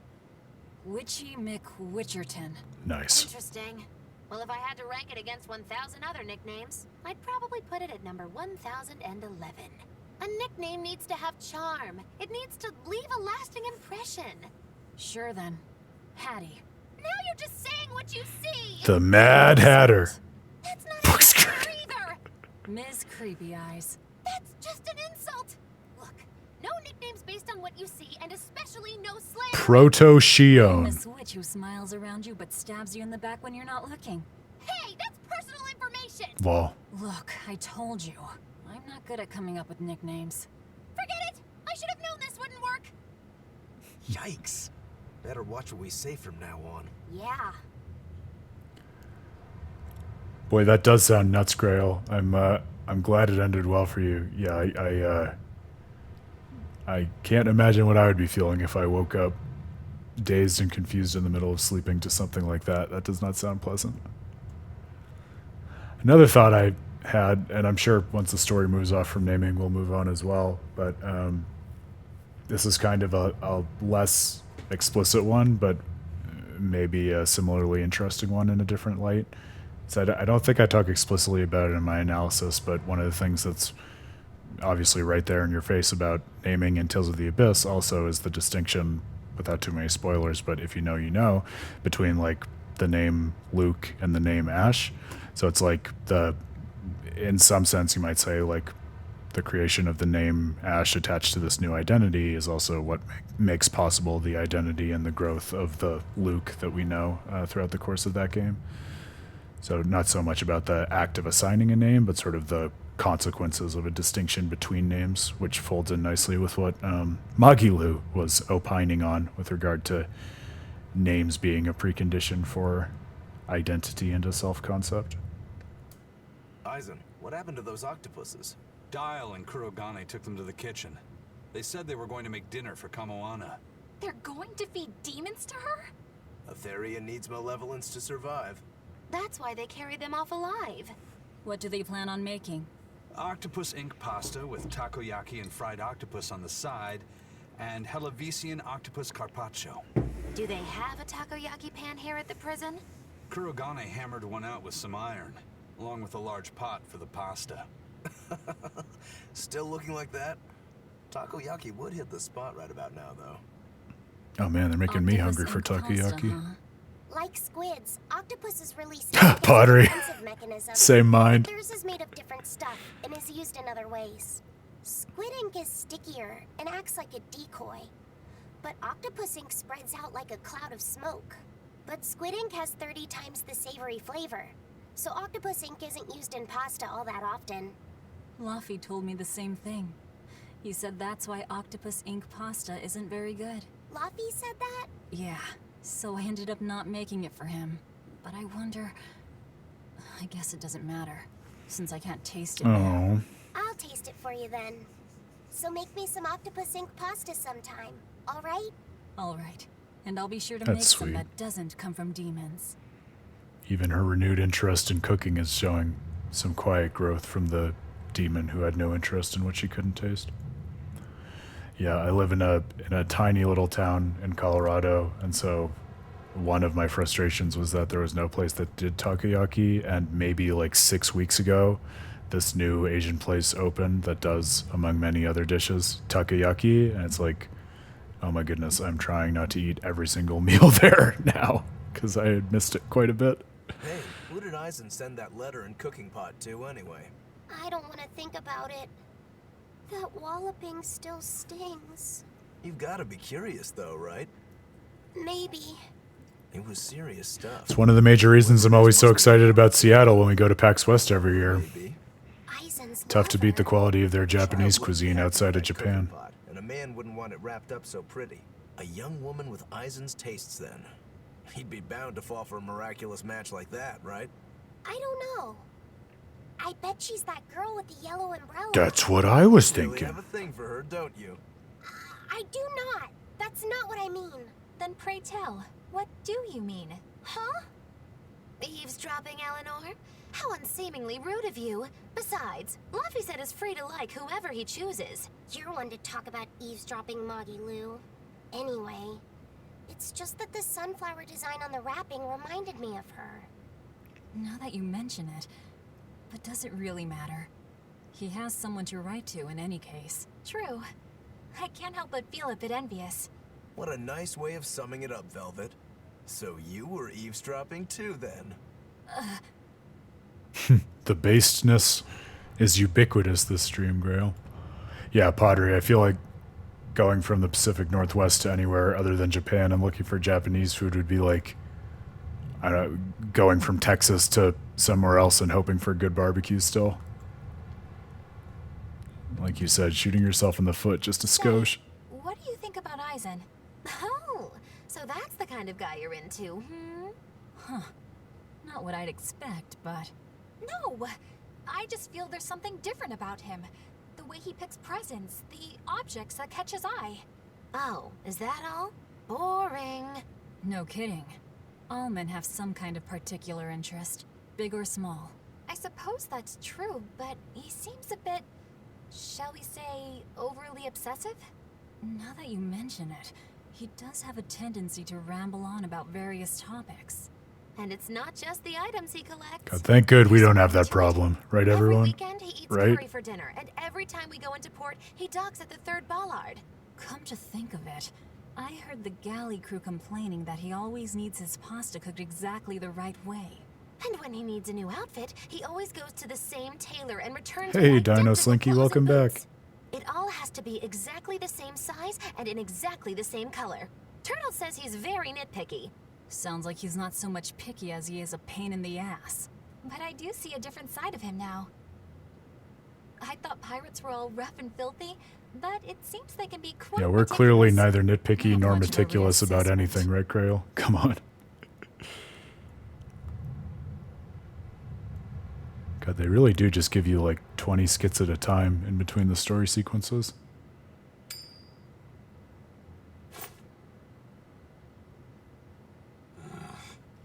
It must not feel great only I don't know if it's simping so much at this point. No, Dino Slinky I don't is really just mind that much. being fascinated and Really, trying to stuff like understand. that bother me. Yeah, but wouldn't it be nice to get heads at least once? Hell, I know I'd like to see that, and I bet Laphicet here does too. Yeah, I do. Right? That's why I've brought something a little special. Ta-da! What's so special about that coin? It looks identical to the one Eisen Yeah, we've been has. talking about Douse a little Front bit. side does, yes. But both Yeah, I mean, we sides of haven't the gone coin deep are into actually heads. Tales of I had Fantasia put it or out anything before like we that, custom. but when If they first both started sides talking are about heads, then not even the coin that they're reapers curse talking can about stop now, it. of course, Douse and Martel yeah, came up. But that's cheating. What's the point in getting heads if it's rigged that way? It's not cheating. It's called effort and hard work. How? If you always work hard and never give up, you'll make your own way forward. All right, I'm in. I'll get that heads for you. Oh.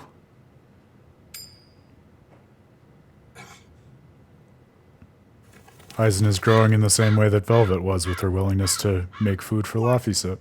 That crow just flew off with the coin. Those birds are attracted to shiny objects, I suppose. Damn it! I can't even win against a crow. Don't sweat it. I figured something like this might happen, so I had a backup ready. Go on, give it a shot. You'll show that curse who's boss this time. All right, here goes.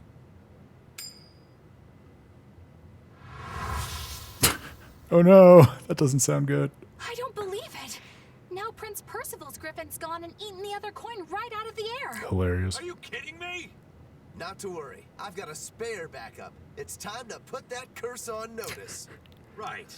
Rokuro would be the party member with enough resolve to really take on a Reaper's curse and hope to win.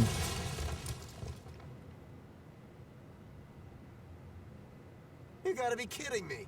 Reaper's Curse or not, does it really have to go this far over a damn coin? Yeah, I think they said that explicitly back when they first introduced the coin pottery, way back at the start of the story, that it's Martel on one side and Douse on the other. That's what I was saying.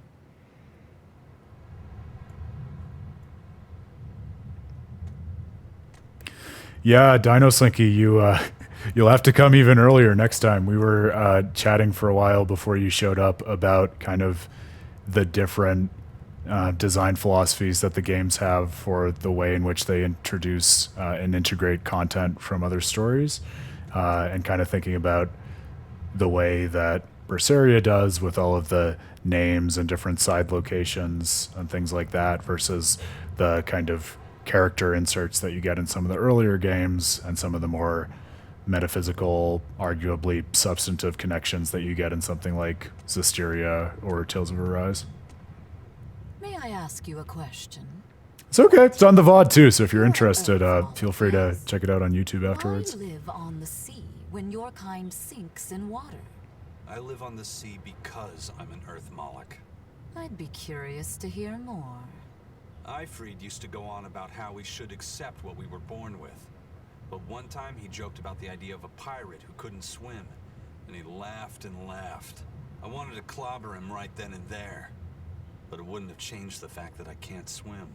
I didn't want some predestined elemental affinity to control who I was. Instead, I underwent tough training to overcome it. Well, I guess that's one way to approach it. Did this training of yours bear any fruit? Well, as soon as I stepped into a river, a big flood brought down a landslide from the mountains and swallowed me up. Then, when I tried going into a lake, the seaweed suddenly multiplied and tangled around my body, nearly drowning me. We've all been there. And then finally, when I tried jumping into the ocean, a huge whirlpool formed with me at its very center. Huh. The Reaper's Curse at play?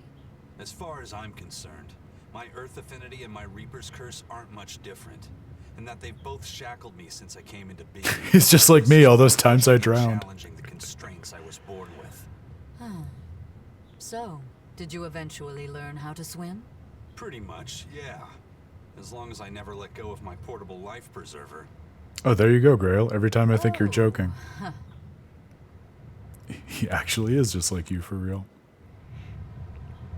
That skit to me raises kind of the interesting question of to what extent is the Reaper's Curse something that's put upon Eisen versus something that he wants or that he manifests, right? Because he, like so many of the pirates, seems to really like challenging the status quo and, well, everything he was just talking about in that skit, right? And so even though it seems like a curse, it also seems like something that is very much resonant with the rest of his character. Makes me think, once again, of the very similar situation we have with Dezel in Tales of Zestiria, where Simone like calls out explicitly it's part of his nature to be this way. The similarity seems like just part of what it is for Eisen to be Eisen. Also, Grail, yeah, I don't think that's a crack thought about wanting more time to spend in the world of Tales of the Abyss. Aldrant is its name. I think, that's a very understandable and nice thought for the world of any story or JRPG or video game that you enjoy. You want to just have more excuses to inhabit it. I know there are so many series I feel that way about. I think for me with something like Tales of the Abyss, it's the kind of thing where I know we spent time on the stream earlier talking about like particular static pasts that are engaged with in Tales games, like the Karlon War in Symphonia is another example of this, right? Where I feel like it's important that you don't get the chance to bring that about because part of it is the fact that it is beyond your reach and you're engaging with it in more of like an interpretive way as opposed to by means of your direct experience, because so much of Symphonia is about coming to understand and have their own views on everything that happened back then and how it cascaded into the present, and so too with Tales of the Abyss and everything about Yulia's actual journey and history of prophecy and raising of the lands in the Cliffoth to become the Outer Lands and everything like that, right? And at least on my reading of Tales of the Abyss, it's not the kind of thing that could be continued forward, but there are a million other ways that you could tell side stories or other supplementary content that gives excuses to be in the same world.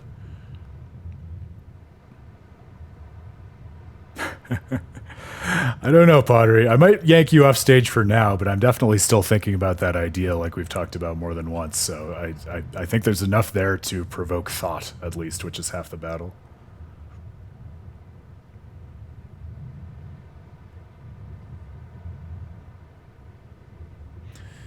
Yeah, I mean, I think at least pretty much all the Tales games that I've played, I feel like their stories are sufficiently well defined and articulated that you can imagine the sorts of things that would happen next or the kind of world that they would want to create in order to dialogue with the previous one in a sequel, which is part of why it's fun to see how that goes in games like Berseria and Dawn of the New World.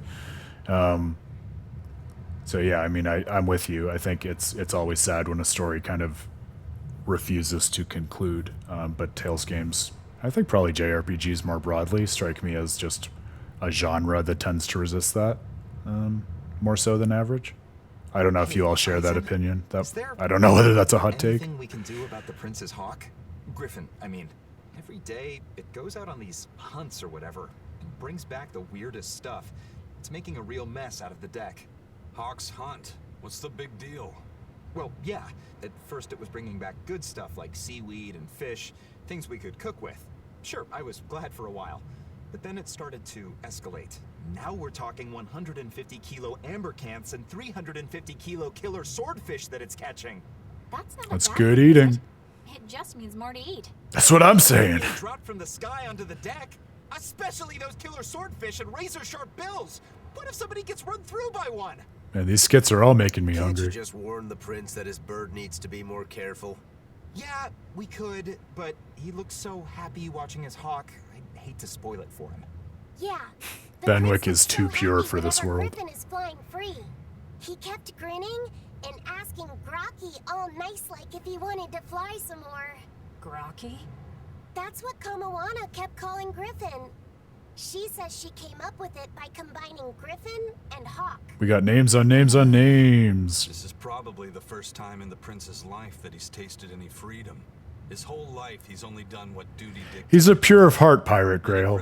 Like the pure of heart scattered bones assassins in Zestiria. So what are we going to do? Nothing, really. It's not like it really hurt anybody. But it's punctured some major holes on the deck. I'm sure even the prince knows when to rein it in. Let him have a little fun. He deserves it. I don't know about all that. I'd say the prince is letting his newfound freedom get the better of Yeah, him. I'd agree with that, Pottery. That strikes me as right. Hey, I was just up on deck and it looks like Griffin's caught an elephant tuna this time.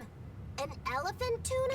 Well, because there's a special combination of significance and scope where you're focused on characters who are having a marked impact on the world over typically a sufficiently extended period of time that it feels as if you're not just playing through a story where you're emotionally invested in the characters, but you're also like bringing about through your experience an age of the world's history. So the kind of thing that is sufficiently impactful to be recorded in history books in the future of the world. And that's typically the kind of thing that, by virtue of impacting history, is also situated in history. And so, to say in different words exactly what you just said, it's also the kind of thing that is naturally conducive to thinking about and inferring things about the time periods in the world that have preceded it and which would follow it.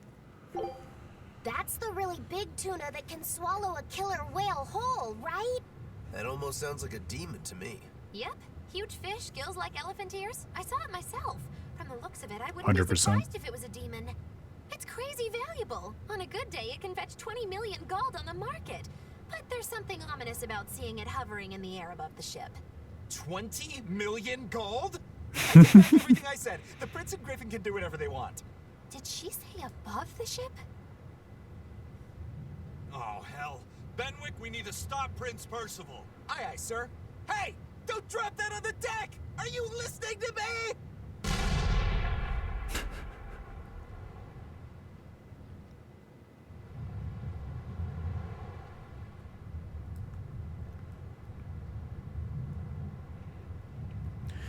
Yeah, it's an interesting Friday night sort of question, Pottery, what that kind of game would look like. What do your intuitions tell you? Because you say that, and my immediate thought is, I feel like games like this must exist, but the kind of subversive JRPG where it's like a single quiet intimate moment, but it feels like it's a big epic journey of the same typical scope as a JRPG. So something like even something like this isn't a JRPG, but kind of the idea of, I've never played this, but I understand this to be what it's like. It Takes Two, where kind of it's a like a fantasy telling through sort of the perspective of a child of their parents trying to like basically rehab their relationship. That kind of thing where like it's a very intimate and human like moment or relationship between people, but it's sort of, whether through magic realism or surrealism or something like that, blown out in proportion to feel like something as epic as the Karlon War or the Journey of the Shepherd or something like that.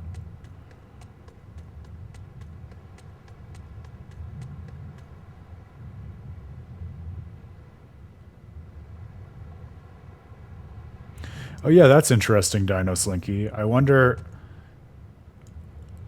if because I haven't really played a lot of slice of life stuff like Harvest Moon, or is that also what Stardew Valley is? I see people talking about Stardew Valley all the time. I've never played that. But I wonder whether that's like the sort of design philosophy we're thinking of, where it feels kind of banal and like there is no movement in the world day in and day out, but that's kind of part of what characterizes it as an epic quest in a subversive way.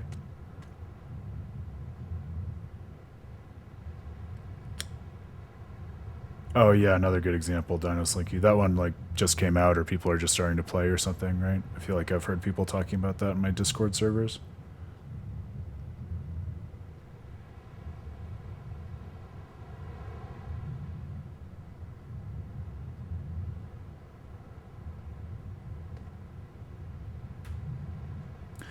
Yeah, I'm trying to think through like what the mechanics of that kind of JRPG you're describing would be like, though, pottery breaking, because I feel like saying it's slice of life, that makes sense to me. I could see that. Almost like the lives that characters go on to lead after the ends of the events of Tales of Arise or something like that. But I feel like it would have to be sort of a very specific genre or message unto itself for it not just to seem like a JRPG with an anticlimactic ending or something, where when JRPGs are all about the climax, I could feel that being really dissatisfying in a way that maybe is not revelatory or insightful. But I mean, that just points to where the challenge and also opportunity is in the story as much as anything else, right? Yeah, I was saying before on the stream, Dino Slinky, I think for whatever reason, I played and loved Tales of Graces and then just somehow didn't play the post game, but I have heard that is what that is like.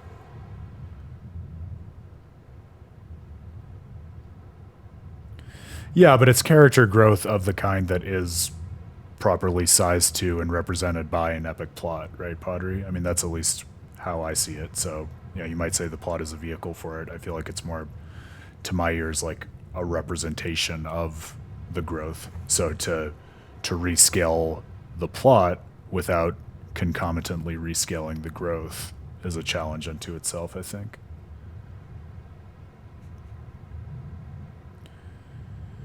Yeah, and I will admit any day of the week it's an Aaron L. Grail. I appreciate you recognizing it as an uncommon one, but hey, that's one of the reasons I'm doing Tales of Praxis, right? Not just to revisit the stuff that I've played, but also to fill the gaps and see the series comprehensively, which is going to be a lot of fun. Already is a lot of fun.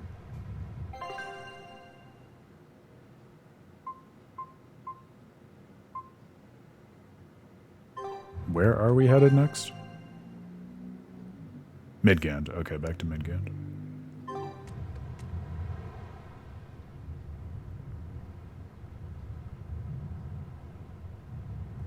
Oh yeah, I remember you mentioning that idea, Grail. Your ideas all sound really cool. I hope you find some way to bring them into the world, whether that's working with a game designer or, doing something else. Even as short stories, I feel like they'd be really cool.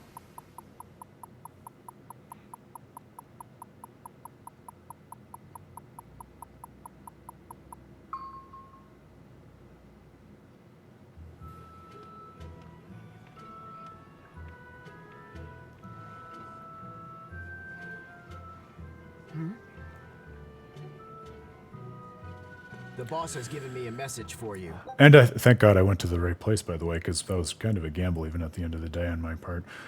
Pottery, I love that you bring up lightning returns, and I think it's a really interesting case study for thinking about this, because I think one of the questions that you can ask, which is like a useful one for digging into the idea of genre and why it matters and where its limitations are, is like, at what point does a subversive instance of a genre become something that is just not an instance of that genre?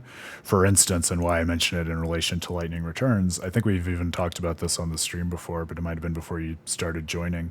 Like, some people, they see Lightning Returns and the fact that it focuses on a single character as the reason that it is not a JRPG, right? So they would say, because it's of the essence of JRPGs that they have multiple characters on this long journey together and it's about the relationships between them, Lightning Returns just doesn't count as one.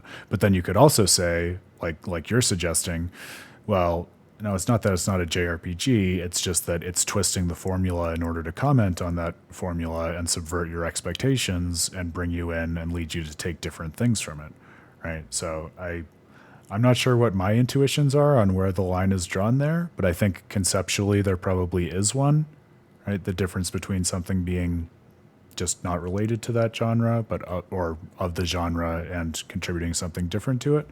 It's interesting to question what makes the difference in those cases. I don't know if y'all have any thoughts on that.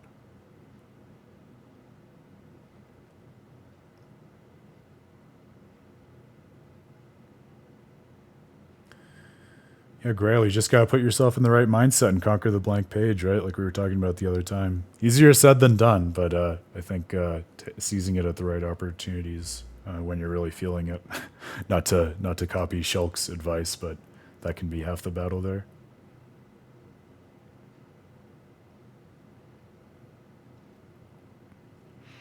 No, and Pottery, you're totally right. And I'm excited for you to check out and give your views on the lecture we give at PAX, because that's a big part of what we're kind of in a subversive, hopefully, way driving at, is like, where is genre actually a useful concept in these conversations, and where does its utility fall out, and where might it actually make it even harder to see what these games are trying to say and might just confuse or trip us up. Because I agree with you. I think a lot of the conversations that you see online, for instance, about genre and whether something counts is much less about understanding the game and more just about like arguing over what the right understanding of video games or art is, which is not as productive, especially if you're interested in just trying to understand what the individual artworks or stories are trying to say. So I'm with you. I think for me, what I was pointing to was less a question of like understanding whether something is really a case of the genre, and more like just when you think about how games are related to one another, I think there's a big tonal difference between saying that something fails as a case of the genre for this reason and saying that it's that same reason that actually gives it really unique insight into that genre. And so I think digging into like how those different kinds of artworks function can be a useful point of entry into those utilities of comparing and contrasting different cases of a genre, which is, starting those conversations is one of the major reasons to actually use genre as something that's useful as opposed to just a distracting name, to get back to our theme of names, I guess.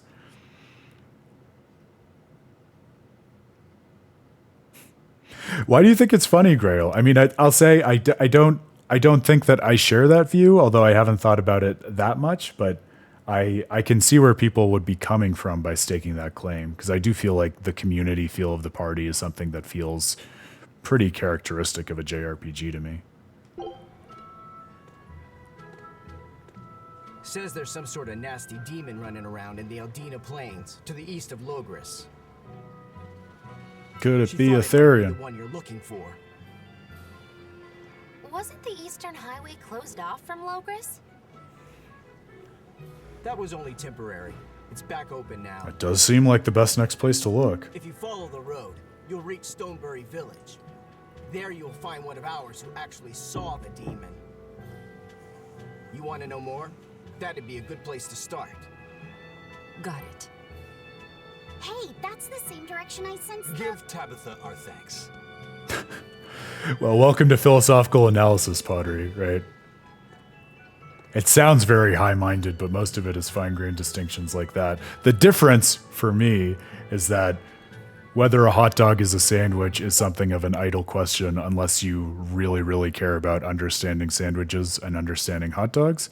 And, you know, I would bet you dollars to donuts that there are chefs who are seriously invested in that question for reasons that are actually useful to their craft.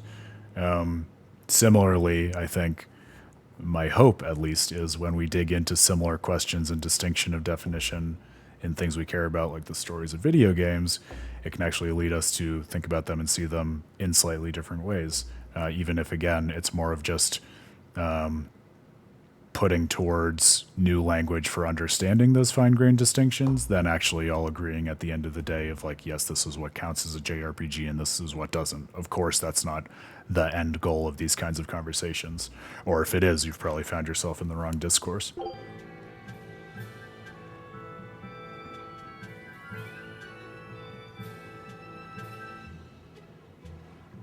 It's looking more and more like we're on the right track. We ought to go check out that Bloodwing story. Then let's start by going to Stonebury. Hey, Eisen, did I say something wrong back there? No. I just didn't think we needed to give the Bloodwings any information for free. Yeah, I understood that, Pottery, but I appreciate you explicating it all the same. We're the only ones. And agreed, I feel the same way. But aren't we on the same side as the Bloodwings? We're not enemies with them. But I wouldn't go so far as to call them our friends either. That's just how it goes in the underworld. Things can change at the drop of a hat. A poison hat. But how are they supposed to trust us if we don't show them trust in kind? That messenger knew our faces, even though we'd never met.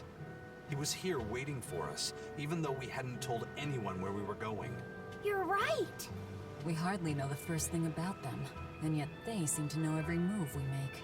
They could easily sell us out if it struck their fancy. They'll work with us as long as we're a useful ally in their resistance against the Abbey. But the more tricks we can keep up our sleeve, the better. We've got each other's back, but only as long as we hold a knife up our sleeve. That's what counts as trust in the underworld. That sounds terrible. But at least you can trust that Tabitha's cooking will be tasty. Can't argue that.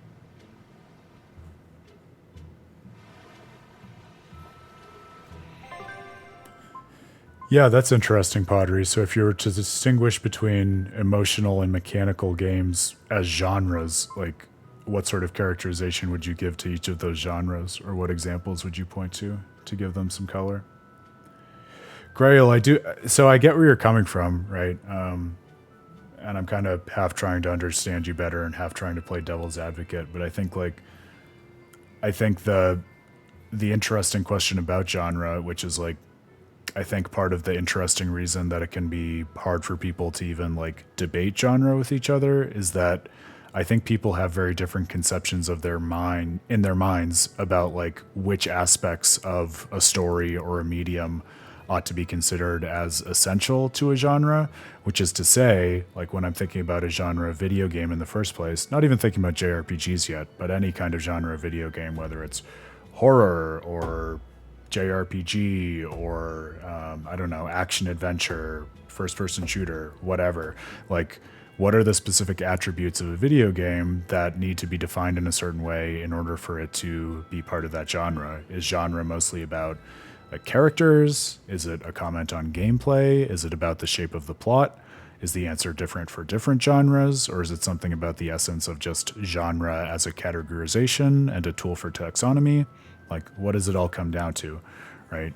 And I think it's fair to say, I don't even want to say it's fair to say, I think that for a lot of people, and I feel this way about JRPGs, like there's got to be some reference to something about the characters in terms of what JRPGs are, because it seems too central to the case of a JRPG that they're treating their characters in ways that you wouldn't expect or see in other genres, and also that's a big part of why many people flock to JRPGs, is that they study characters through a particular lens. And then a subsequent question to that is, well, if we agree that we want some kind of definition of how characters are treated in the JRPG, what should that look like? Does it include something like the numeracy of characters through which we have access to the world? Because I will say for me, like, and this is one of the things that I'm probably going to be talking about in the lecture, like, I do feel that part of the JRPG that makes it distinct relative to other modes of video game storytelling is this idea that even if there aren't necessarily multiple party members, it does have a primary focus on looking at relationships and comparing and contrasting relationships and having arcs of relationships, as opposed to looking at individual characters as the single unit of character in a story. It's more about relationships as a character than characters as such. And I think for me, that's a big part of why the party mechanic makes sense in a JRPG. The idea that even as a player of the game, our mode of access is not through the perspective of any one character, but rather through this plurality of relationships, all of which are in conversation with one another in one sense or another. Like I talk about in my most recent article on Tales of Symphonia, right? That's largely informed by that. So I think, like, I get where you're coming from saying that's just not part of what it means to be talking about the genre of JRPG. But I think, you know, in the cases of people who do feel that it is, it's interesting to move the question one step back and ask, okay, how should we be thinking about genre at all? Like, what is it that we want to talk about these games in reference to their structure and constituents? And how can we use genre as a way to see and talk about those things more clearly, rather than obfuscating it and making it an idle conversation that doesn't really have an impact on how we see these games, like Pottery was talking about a little while ago.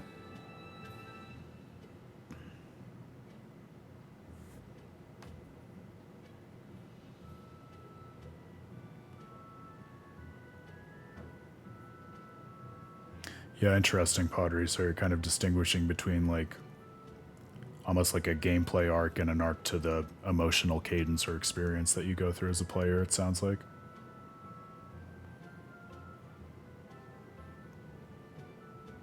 Oh, no. Okay, I misunderstood what you were saying. So I thought you were saying, like, emotional and mechanical would count as genres in the same way that JRPG or horror would. But you're saying that for any video game, it ought to have two genres applied to it, one with respect to its mechanical structure and one with respect to its emotional cadence of the experience that it gives the player. That makes sense. Yeah, I feel like, I mean, that's such a common thing with thinking about art, doing philosophy or whatever, right? Like, you think there's one concept, it turns out it's a cluster of several things, and distinguishing between them can allow you to be a little more precise, also have more productive conversations, and more easily clarify, like, the aspect of the object that you want to analyze or talk about with other people. So I really like that suggestion. I feel like it would be at least a step towards making many of these genre conversations that you and I are complaining about more productive in circles other than this chat.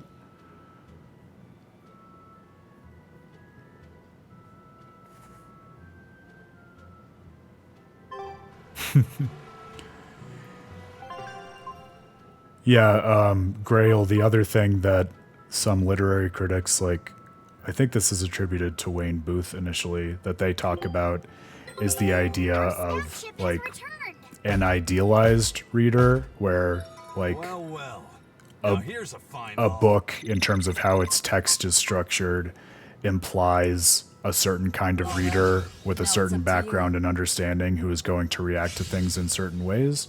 And of course, people are going to come to books and stories with all sorts of different backgrounds and read and interpret them in different ways, which is why we get so many cool and interesting interpretations. But part of that analysis can be thinking about and analyzing the kind of reader that the story implies as actually part of its overall narrative ecosystem, and what does the nature of that implied reader say about the overall nature of the story. So all the more complicated, but perhaps more interesting in video games, where there are these mechanical aspects and levels of challenge and such that don't have obvious direct analogs in other media. But I think you, my friend, are a perfect case study of exactly why that can be so interesting, because you are so, I was going to say daring, but let me instead say extreme in your gameplay tendencies with a game like Berseria. This is everyone's first time to Stonebury, right? Why was it blocked off? Demons? No, there was a great tornado on the Aldina Plains that swallowed up a whole merchant caravan. Hundreds gone in an instant. The cooling of the climate is causing bouts of odd weather. Thunderstorms, heavy downpours, and the like. Correct. The Abbey is keeping a tight guard on traffic through the affected areas. If it's open now, that must mean the tornado is gone. I wonder what sort of place it is. It's quite lovely. In the vast forest to the east, you can find gemstones, and it's teeming with rare plants and insects. The locals trade only as much meat and hides as they need, and they live peaceful, quiet lives. You sure know a lot about this place. It's where the Norman he first fell in love with grew up. Yeah! Please don't embarrass me. Though we are apart from each other now, our hearts are still as one. Immediately after you and I made our pact and set off, she fell in love with some macho Norman and moved away. What? What have I heard about this? How long have you known? Oh, I don't know. Maybe I found out during my long search for you. Or maybe it was right after we left. I remember leaving something in the village and going back to... Oh well, not like it matters. It does matter! There's no sense in crying over a fickle girl. Come, Stonebury awaits. Yeah, I'm picturing the Giga Chad as a Norman. Which, I guess for all the other weird quirks of Normandom, that's not the weirdest thing to imagine. Which is really saying something. Yeah, Grail, I remember you saying that before, that your way of playing now is probably the only way you could enjoy the game.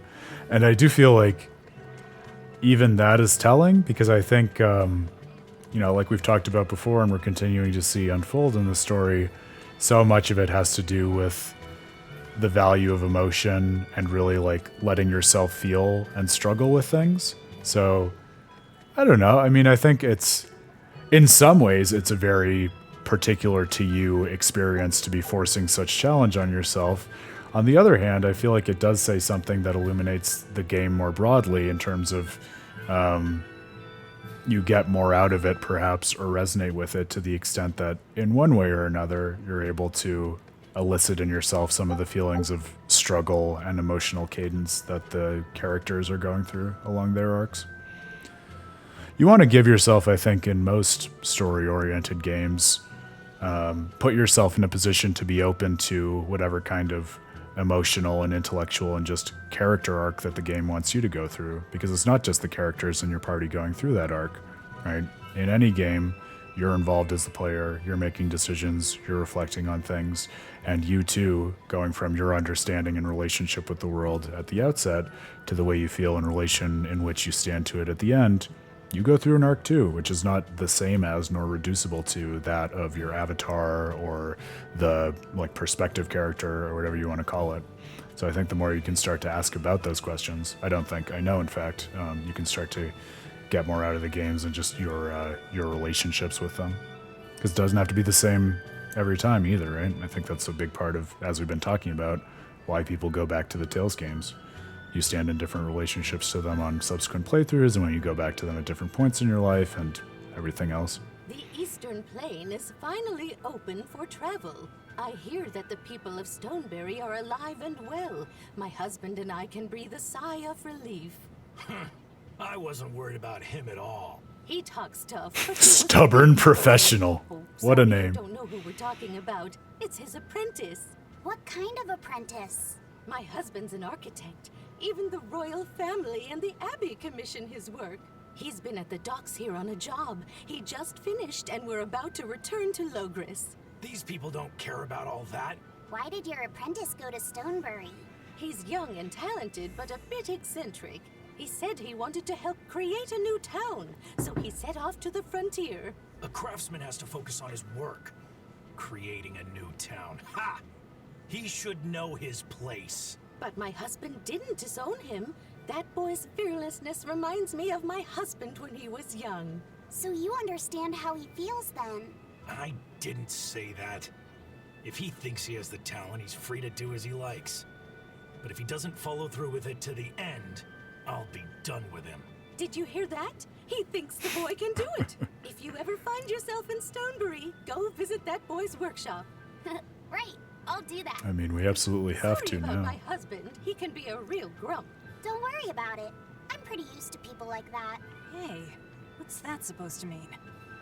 Speaking of JRPG arcs with small scope, how about an example in the wild, right, in Tales of Berseria? Yeah, I mean, I know, not quite what we were talking about in terms of a subversive game, the entirety of which has that scope, but I really did just feel like, kind of to my surprise, we got an entire little arc for Mr. Stubborn Professional in not very much dialogue.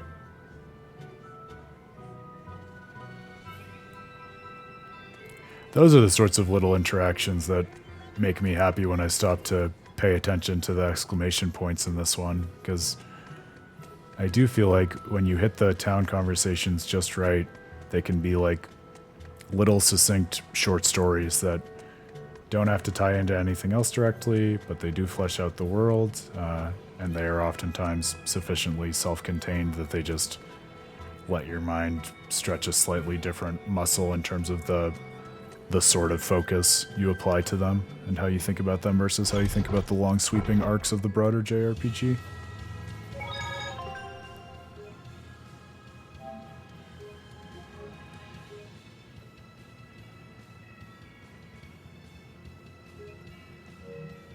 This was east out of the town, but I'm not sure it was the right way.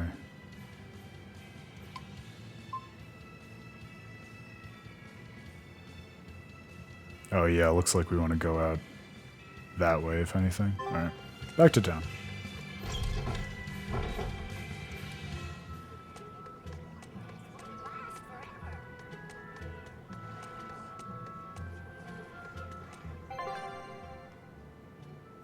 Right? Yeah, okay. Getting myself all turned around here. I'm navigation shy after Prison Island.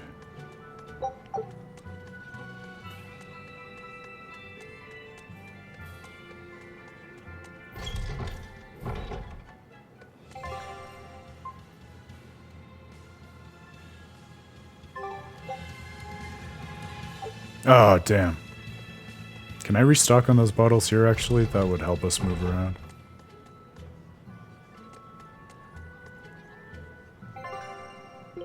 I think we can buy them. Yeah, we can. All right.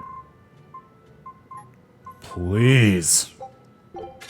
Excellent.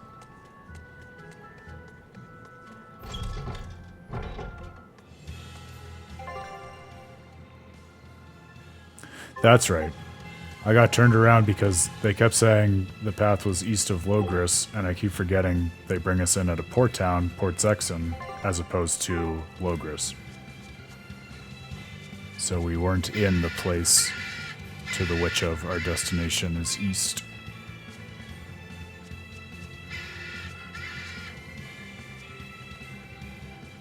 I think I've finally gotten used to it. Used to what? Your powers. I think I finally got a handle on them in a way that feels right. That's good. Hopefully you won't faint anymore. Yeah, and I'll keep learning too. I hope we can make this work out. Yeah, definitely. Fingers crossed. Oh, Velvet. What's wrong? Nothing. Hey! When you and Eleanor made your pact together, she gave you a true name, right? Was it a good one? True name? What's that? It's a special name in the ancient tongue given Oh, to that's a true. Malak So as a Velvet necessary and Eleanor step in have forming both a pact given with a human. Laphicet names I now. gave That's the interesting. The name Fushicaz. It means thing. That's pretty messed up. It's just my own little way of showing affection. So what kind of name did you get, Laphicet? What's the matter? She didn't give you a really weird name like Magulu gave Bien Food, did she? If you're not happy with it, I can talk to Eleanor about it later. So go on and tell me. I'm fine with it. And I can't tell you anyway. Well, you don't have to get so worked up about it. A true name is not something a Malik just casually divulges to others. They carry a special meaning to us. Speaking it to anyone other than our Pact Keeper carries a special meaning. Between comrades, it means we trust them with our lives. In other cases, it's Practically a confession of love. You could have said something sooner, you know. Laphicet's at a delicate age. You should be more careful in the future. Oh, Oh, really? It's just another way of showing affection. Oh, did she say that she named Bienfu after Mew, Grail? I was reading your last comment, so I might have missed that. What does Bienfu's true name mean?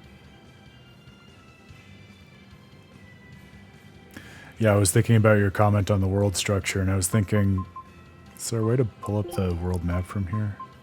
Help to make my point. I don't know if we can. My thought was just, it is interesting because you see sort of the tension on communication between the different continents and towns, like we've talked about in the past on the stream, with the restriction of information by the Abbey and everything, and the guilds kind of trying to counteract that.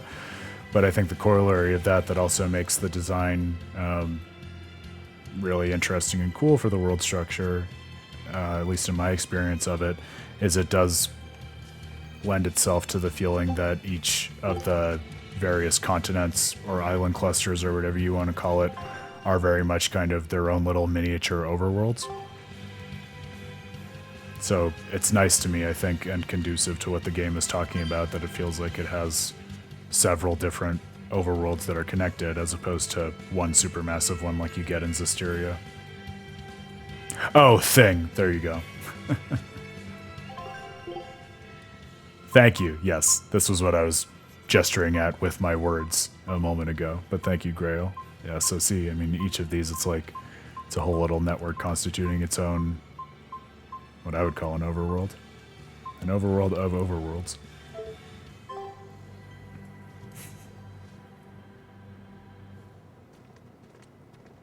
Not taking your bait, Grail.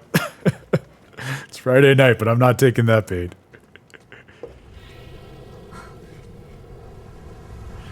There's also a difference between having a bunch of smaller interconnected overworlds, all of which feel like Tales of Zestiria, and having a bunch of overworlds, which are also animals. So, but, okay, fine, I took the bait a little, but I'm gonna reel myself in, to use a fishing metaphor. A dragon.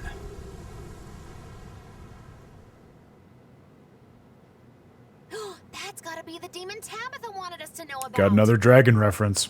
For those flying keeping free, score, but trying to could it still be understand. Therion? I just felt an Earth Pulse point. It's that way, somewhere near the top of that mountain. Let's check it out.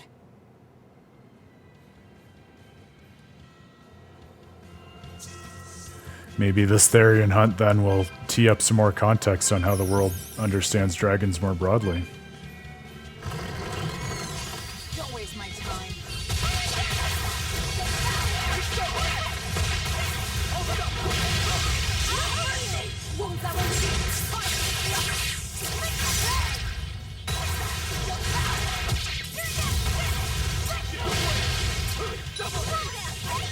Well, but it's related to that one. See, it's all connected.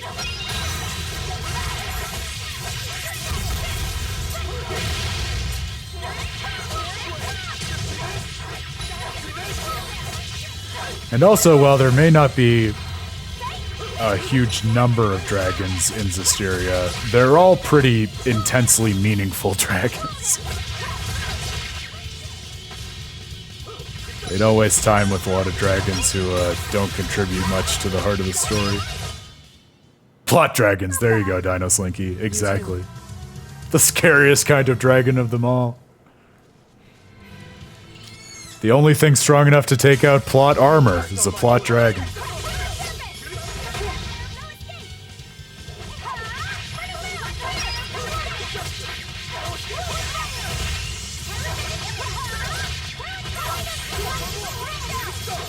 Well, we got a skit around the dragon and the calyx, right, Grail? No, I was thinking about the dragon skeleton. You're talking about the dragon that you actually fight in the calyx. Yes, that's fair. But again, that's only one. I think I would call that the exception that proves the rule.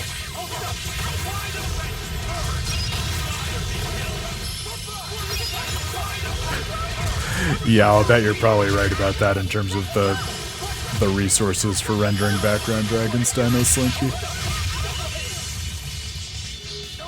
It'd probably look a little bit like Pokemon Scarlet Violet if they did a lot of that, especially in a game of the era that Zestiria came out in.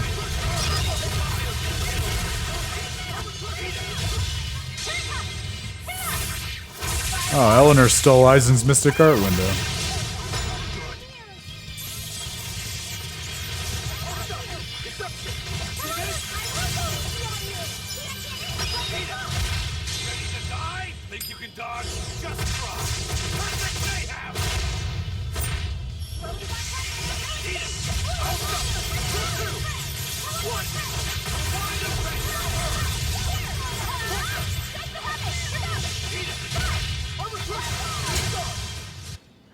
More and more good characters are getting their Mystic Art stolen. Don't let it happen to you. Purchase our Mystic Art security today. I had this thought during the last skit about Laphicet. I think I stopped short of saying it, but it's been a long week and I am evidently more gassed than I expected, so if I'm repeating myself, I apologize. It's interesting to think about like why this might be in the course of the world, because of course this is something that's just in the different gameplay systems, and so you might explain it by saying it's just a different combat system, but fine, taking that for granted, understanding the combat and gameplay as instances of the game's storytelling and try to explain it within the broader context of the world. I think it's interesting to think about how in Tales of Zestiria, where Saray the Shepherd was traveling with all of these seraphim who were tethered to him, he and also Alicia and eventually Rose needed to be like present in battle in order to like channel a particular seraph to whom they were bound. Like the bringing out of seraphim didn't work without a corresponding human on the battlefield. Whereas now we have that same system of Laphicet as a Malik being tethered to Eleanor, and yet they're able to operate in battle independently of one another. You don't have to keep Eleanor on the battlefield in order to use Laphicet. In other words, he can be there without her, right? So I wonder what we could say about whether that's an artifact of like the different time in the world's history and the way that these different entities are related to each other, or maybe it says something different about like the relationship in which Eleanor stands to Laphicet, maybe based on their personal understanding or the nature of what an exorcist is versus like the particular kind of bond that the shepherd takes with his seraphim. But it's an interesting contrast case that we have, I think.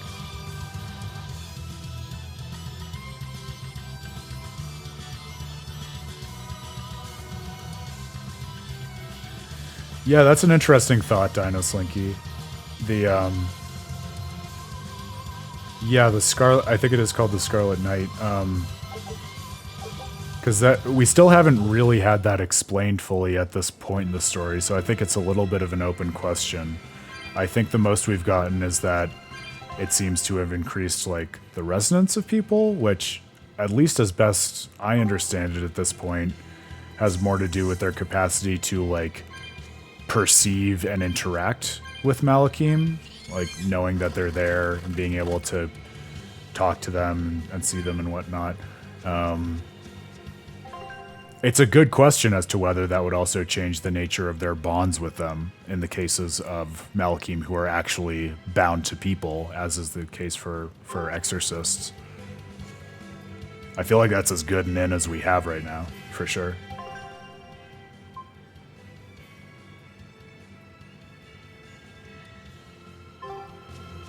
I don't know if this was in the direction of the mountain.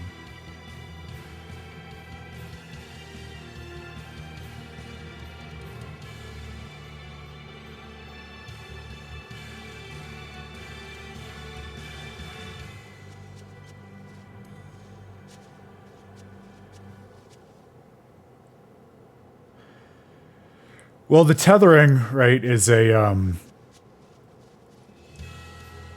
it's like, so it's bidirectional in the sense that, like, I went the totally wrong way, but I think I corrected myself. Because this is the direction that the mountain was in, right?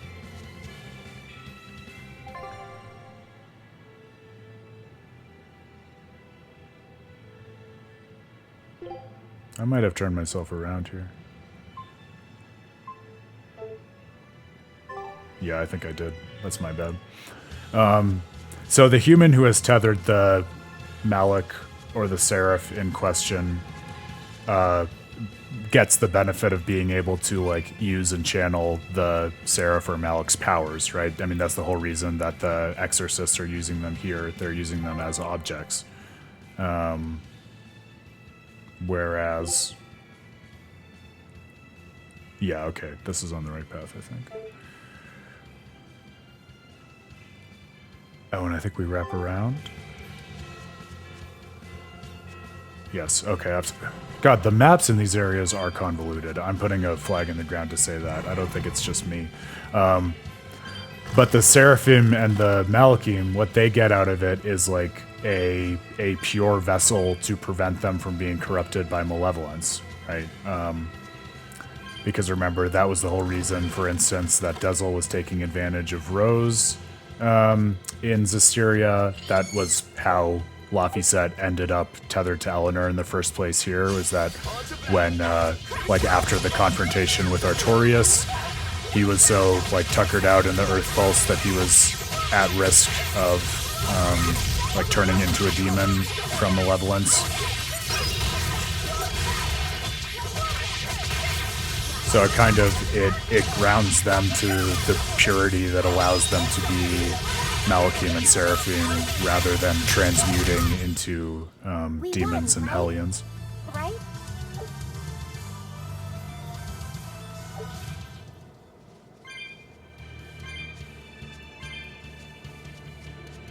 Yeah, I can really feel the Earth Pulse now. It's up above. Guess we're in for some mountain climbing then.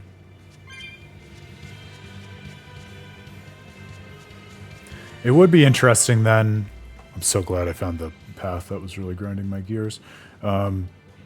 If we think of tethering as something that keeps the Malakim and Seraphim pure and prevents them from accruing malevolence, then I wonder if there's something, like, to my recollection, the games don't talk about this directly, except insofar as Zestiria goes back again and again to war as this thing that is really conducive to malevolence. But I could see there being a thought that, like, battle and combat in general has, like, a natural propensity to, like, generate malevolence or put people and other entities at risk of becoming malevolent, in which case then it would be, like, it would make sense that you would need that tether in Zestiria to, like, keep the Seraphim pure and prevent them from being touched by malevolence, and then for that not to be the case in Berseria, I don't know what would make the difference. I almost feel like there could be something we could dig out or try to surface in terms of the difference in just, like, the nature of the party, where they're kind of pro-chaos, anti-authority, such that, like, their philosophy also gives them a different relationship to combat. And so maybe even if Laphicet is still at risk of absorbing malevolence and becoming a demon without Eleanor, maybe there's some sense in which just the party's overall stance towards battle and how they interact with it is less of an intrinsic risk for malevolence than something like battle would be for the shepherd and his ilk.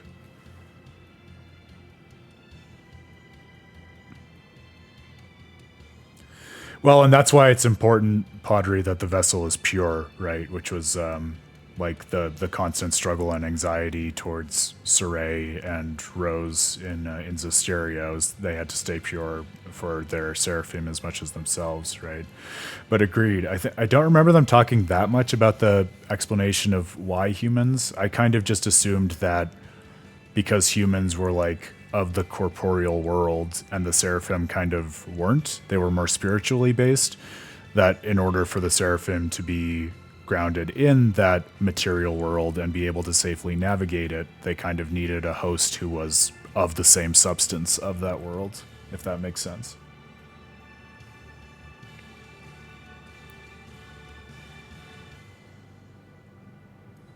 Yeah, no, I also feel like that makes sense, Grail.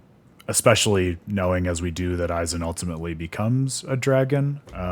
So understanding that meaning to him, not just in terms of the language that he uses for those break souls, but also for his ultimate fate as a Hellion. It definitely seems like he is channeling that in a way that, as you point out, would gesture at a different relationship between the party in battle and malevolence than what we're getting in the shepherd's quest of purification in Zestiria. So that feels like at least a path into a viable explanation. I feel like we're driving at something that is substantive and justified here.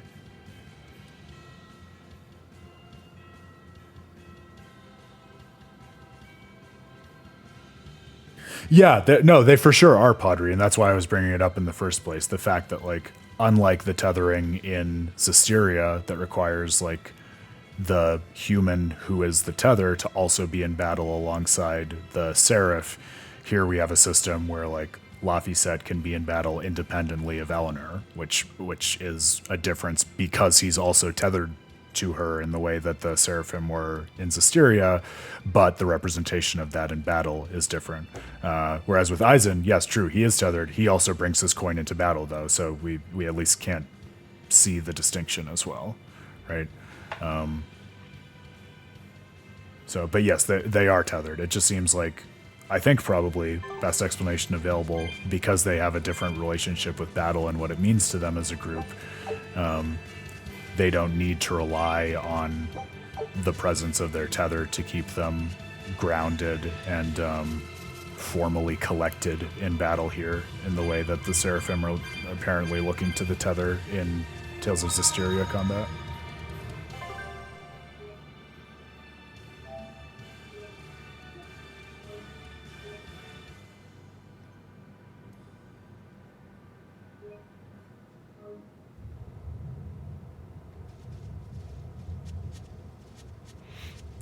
Yeah, I get what you mean, Padre. I do also think it's worth pushing. I'll point out another reason within the game to motivate pushing it, which is that one of the moments in Zestiria when I first called out this aspect of its gameplay system, because it was really weird and hard for me to get used to and wrap my head around, was the fact that, you know, you go from like in the beginning of the game, there's a lot of oscillation between when Alicia is in the party and not in the party. And her being in the party makes the difference between you having only 2 people, Saray and the Seraph to whom he's tethered, to 4 people with Saray and that Seraph, and also Alicia and a Seraph who's tethered to her. And we know that Alicia can't use the Armatus, right?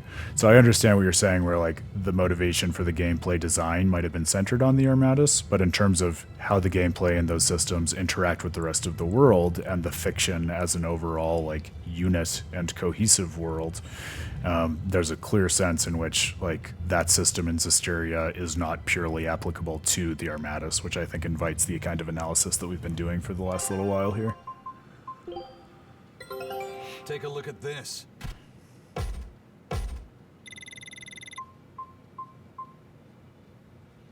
All right, now it's up to you.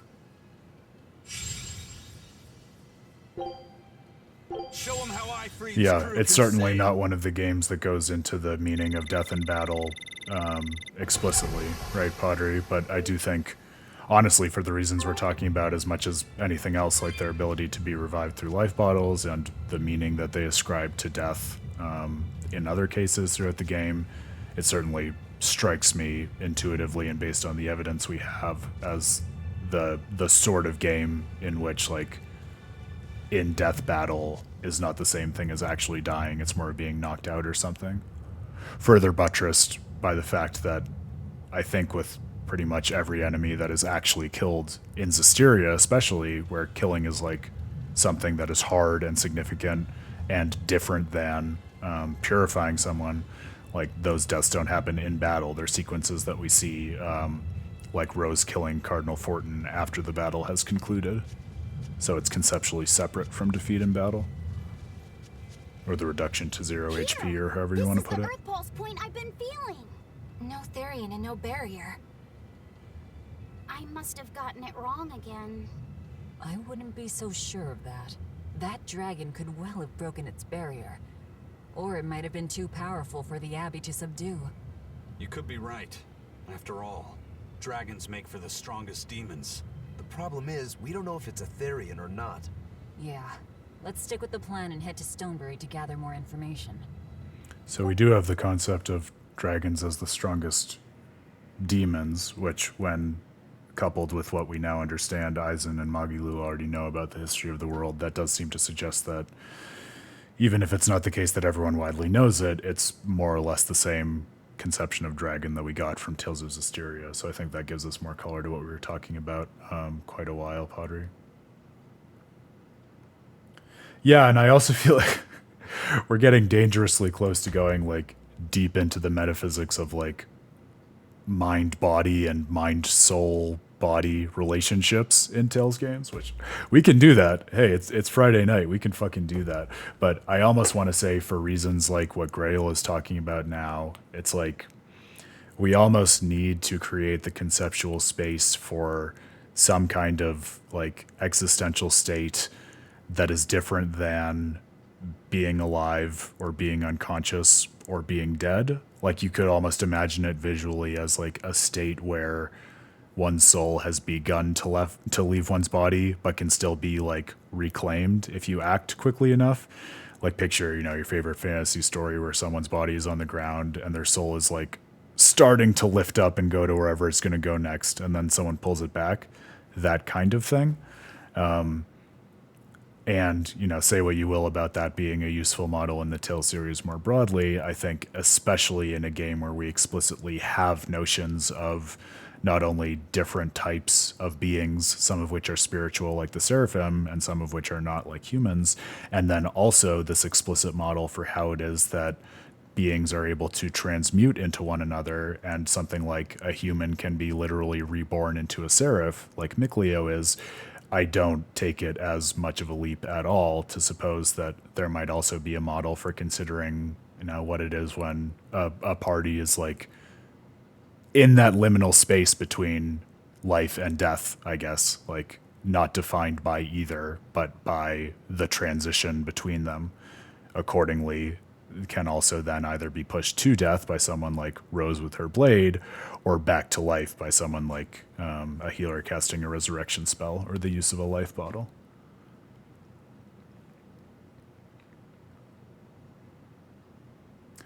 Yeah, and yeah, to that point, Pottery, right? Bringing them back from the abyss of death, that sounds to me very much like a liminal space where like the being in question is on the brink of death, maybe walking that transitional space between life and death, but neither quite dead nor alive. Like that line of Alicia's actually from Tales of Symphonia, right? Talking about the living hell of having her consciousness erased from the world and just bound to the X-sphere, neither fully dead nor fully alive, which she then follows up as saying truly a living hell. So in some ways, I think what we've arrived at is that whatever happens in death and battle, it's even worse than regular death, even if it is potentially more temporary, in hopes that you have a life bottle or some TP to cast resurrection. Am I the only one here who thinks the real problem is how we're supposed to fight a frickin' dragon?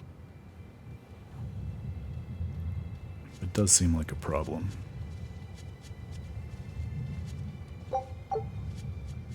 I can't wait to take a good look around.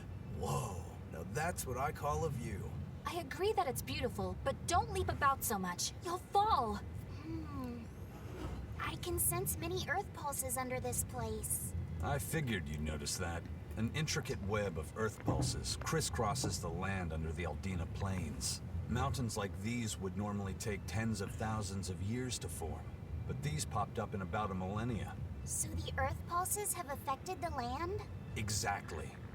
Long ago, people wielded arts that'll... It could also just be a case of them being underspecified, Grail, because I sometimes less commonly hear KO being like an abbreviation for killed off. So in this particular context that we're dissecting to death, no pun intended, you could say it's kind of ambiguous between knockout and killed off. Or, you know, if we wanted to go my route of saying the state in battle is this liminal state between life and death when people are KO'd, we could even say, well, what it means to be knocked out in this world isn't quite the same thing as being unconscious. It's being in this transitional metaphysical state within which you can either transition to death or be recalled to life, given the right impact or influence. Yeah, it's a thing. Like I said, it's a much less common thing, but there are at least some instances when it's used that way. Allowed them to manipulate the earth pulses and control the very land itself. How could arts like that exist? Perhaps they pushed against key points on the earth pulses? Like how acupressure can improve a person's blood flow. That's a rather forced comparison. But you may be right. Either way, those arts have been lost for eons. I'm impressed, Eisen. You know a lot about everything. Not at all. There's so much I don't know. For example, the name of these flowers. That's why I travel. To learn. Aldina alabaster grass. That's the name of this flower? Yes. A long time ago, my brother showed me a picture of it in one of his books. They're fragile flowers. They die quickly on their own. Speaking of but death. if enough of them gather together, they can survive. Fields of them form beautiful white carpets of flowers. In some cultures, they symbolize kinship, the bonds between people. Kinship. Huh. I'll remember that. You and your brother taught me something new today. I'll never forget either.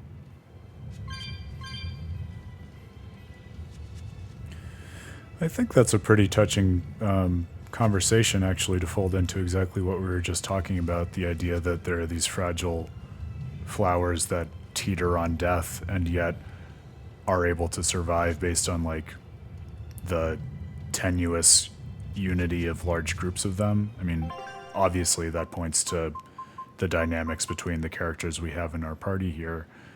But also I think, like, as I stop now and think about the mechanics of, like, death and failure and game over states in Tales games, which, by the way, I love so many of them for their game over screens because like games like Vesperia and Symphonia, I don't know that they all say this. No, they don't all say this, but a lot of them do, where they follow up by saying, and they were never heard from again, really does give a sense of conclusion to the story. So it's not as if you've failed to conclude the story, you've just ended the story in one particular way where the party died there and it wasn't a very satisfying conclusion. But I think in a similar way to what Velvet was saying about the flowers in this field, there is a sense in which, you know, in these games where you have these real-time battles that are kind of cut away from reality to greater or lesser extents, but always kind of take place in their own space that is already kind of liminal and other than the rest of the normal world that you navigate in the game, there is this kind of weird existential pressure on you, especially when there are some characters who have died, where, like, there's the possibility of this being final and conclusive if the other people to whom they're connected fail to act on those connections and call them back from the abyss of death, to borrow Estelle's words, which Pottery so thoughtfully pointed out for us. So I like that. It's one of those things where there's more there the more you unpack it, as with so many aspects of these games.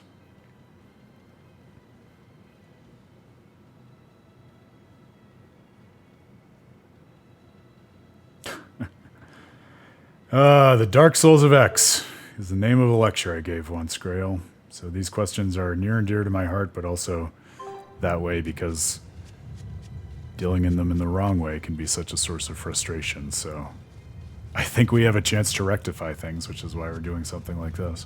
What fighting game are you talking about that replaces KO with stuff like Slash? I don't, well, as you know, I'm outside the fighting world, so it doesn't mean anything to me.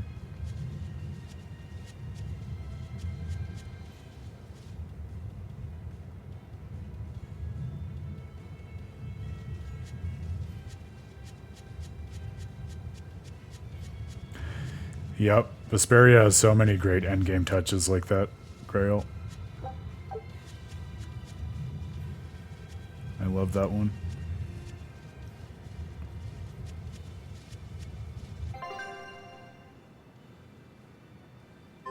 Alright, we're going to Stoneberry.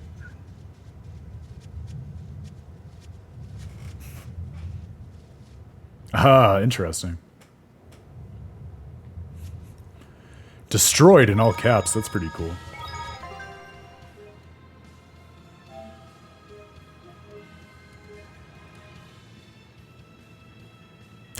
No, Pottery, not the narrator himself.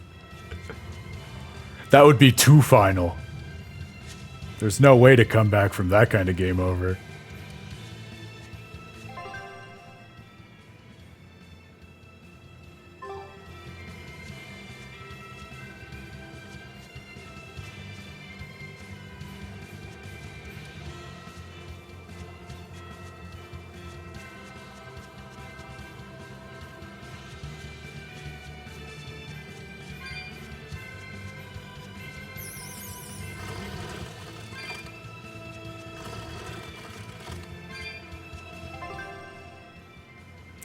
It probably would have been too meta to be satisfying in Dawn of the New World, but now as I'm thinking about this, I almost want there to be a version of the ending where Emil / Ratatosk kills himself, that, like, has someone else from the party, like Marta, say, and he was never heard from again.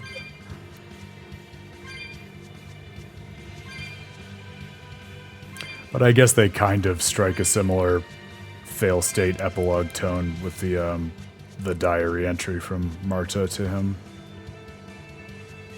after the fact.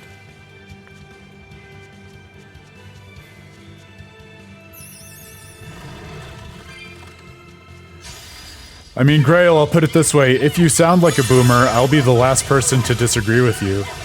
I had a lot of those moments during Arise because, to be clear and unambiguous, I love Arise. I think it's really great and thoughtful and does a lot of cool things that plays on the other games in the series in valuable and interesting ways.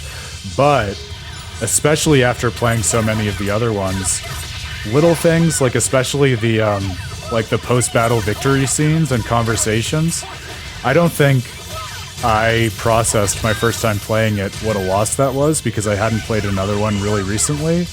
It totally changes the context of how you relate battles to the rest of your journey and the world in general and those transitions. Like, it was a little sad to journey through a game where I cared so much about the characters without that kind of note in its storytelling language.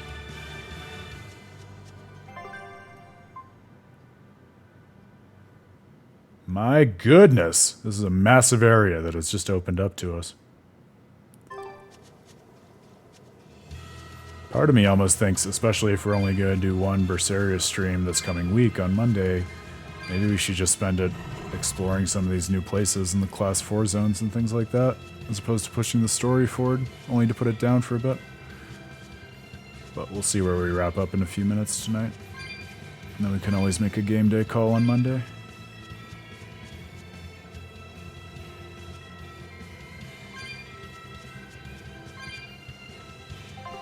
Oh, which Zestiria area? I guess this kind of looks somewhat structurally similar to the wetlands, or whatever it was called in Zestiria. But I don't know, I don't remember this picture perfect from any Vesperia area.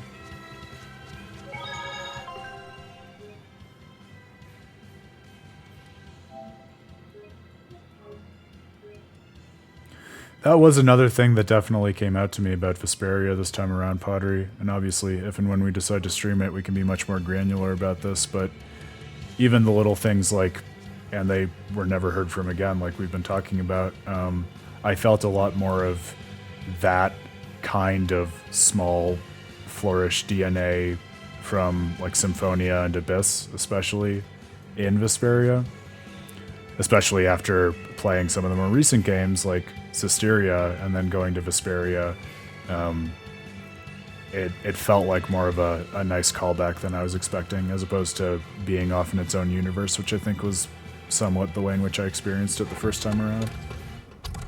Alright, if I were a Bloodwing, where would I be? We'll start at the inn. It only makes sense. Oh yeah, well this looks like, I mean, I don't know if I would have picked this up right away if you hadn't said that, Grail.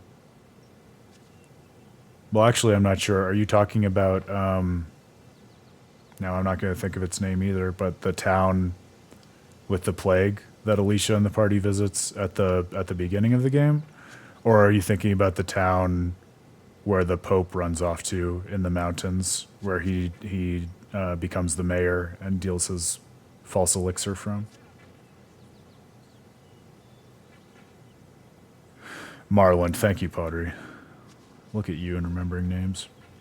That was my first thought, but then I also thought with kind of the mountainous pass and that gate especially, and kind of the general size of the town, looked a little bit like Gadodin. That was the name of the place where the former Pope ran off to.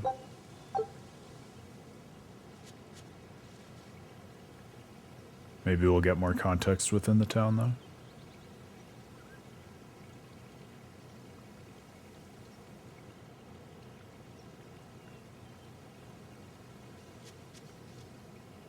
Lastenbell. That is not one of the ones that I had in my mind just based on the design now, but with that context in mind, we'll have to pay attention as we're venturing through here. See if we can see it. Raspberries, strawberries, blueberries, they all grow in abundance around Stonebury. We even have a fairy tale about it. One day the ground was covered with so many fallen berries, they all became stones. Stoneberries. Is that how the town got its name? The spelling has changed some, but yes. Berries are an important part of this village. We harvest local berries to make jams, pastries, gels, Yeah, and 100% all Pottery. sorts of sweets. We're big fans of that too. Gels. I've never had one. We've exported our jam and fruit for a while now, but our raspberry gels are still being perfected. I want that raspberry gel. Give me that raspberry gel. Apples growing in that field special too? I don't think I've ever seen anything like them before. You've got sharp eyes. But that's right. They're a rare species of wild potato. They're red and they're called radish bells. We discovered them in the mountains nearby. Sadly, the potatoes are actually highly poisonous. Really? They look so good. They do, but the skin and the sprouts are toxic.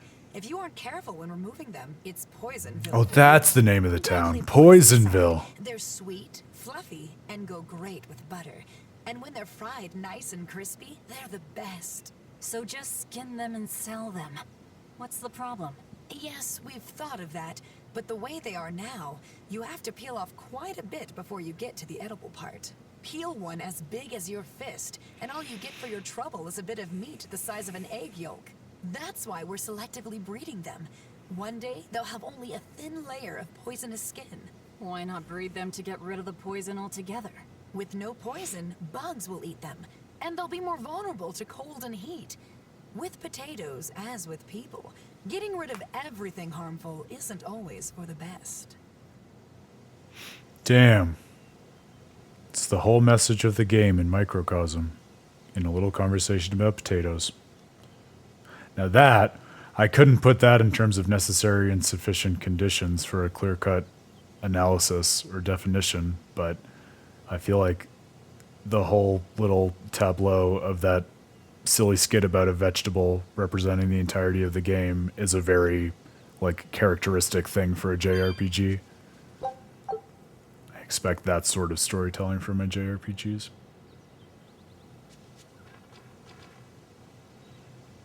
Oh, that does sound interesting, Grail. I love the idea of characters being brought to life through music, as we've talked about quite a bit on Tales of Praxis. And I am a big fan of metal, so that works out. All the more reason to check them out. Ideal for producing wine and spirits. I've been thinking about fermenting something new. What will you make? This region's specialty is berries, so a berry wine? But the chilly air and level of humidity here should be just right for making an amber draft, don't you think? Considering the geography around here, the water must contain a high mineral content. If you use it to make a rice wine, the taste will be unique. I've considered all those options, but I must create something that can surpass my greatest rival, Sleeping Princess. But that's nearly impossible to make. Exactly. Not an easy task, to say the least. Sleeping Princess is made by filling an emerald cask with water from an enchanted mountain spring and sitting it in direct sunlight What breed of insanity are we talking about, Grail? causes it to change Give me some more color, context. When it reaches the same deep green hue of the cask, it's ready. Solar fermenting, huh? It won't be easy to surpass a marvel of the winemaking world like Sleeping Princess. True, but I've finally found it. The ultimate stone. A gemstone? Will you make a cask from it? That would just make it an imitation. No. More reason for me to play Hearts. Only be called a natural rock filter.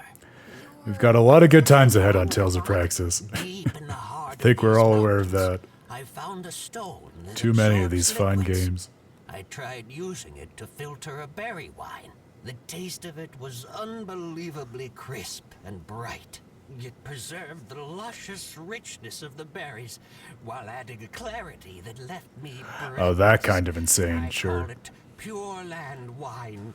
There is no better. Well, that feels like a lot of what I'm used to from Miyazaki's storytelling anyway, so that at least is not totally unfamiliar to make me. A single thimbleful. I drank that thimbleful for my tasting. It'll be about 50 years before I can make a decent batch. That's fine, we'll come I back. doubt I'll see a full bottle in my lifetime. 50 years, huh? Meet you back here then? I've never been so glad not to be human.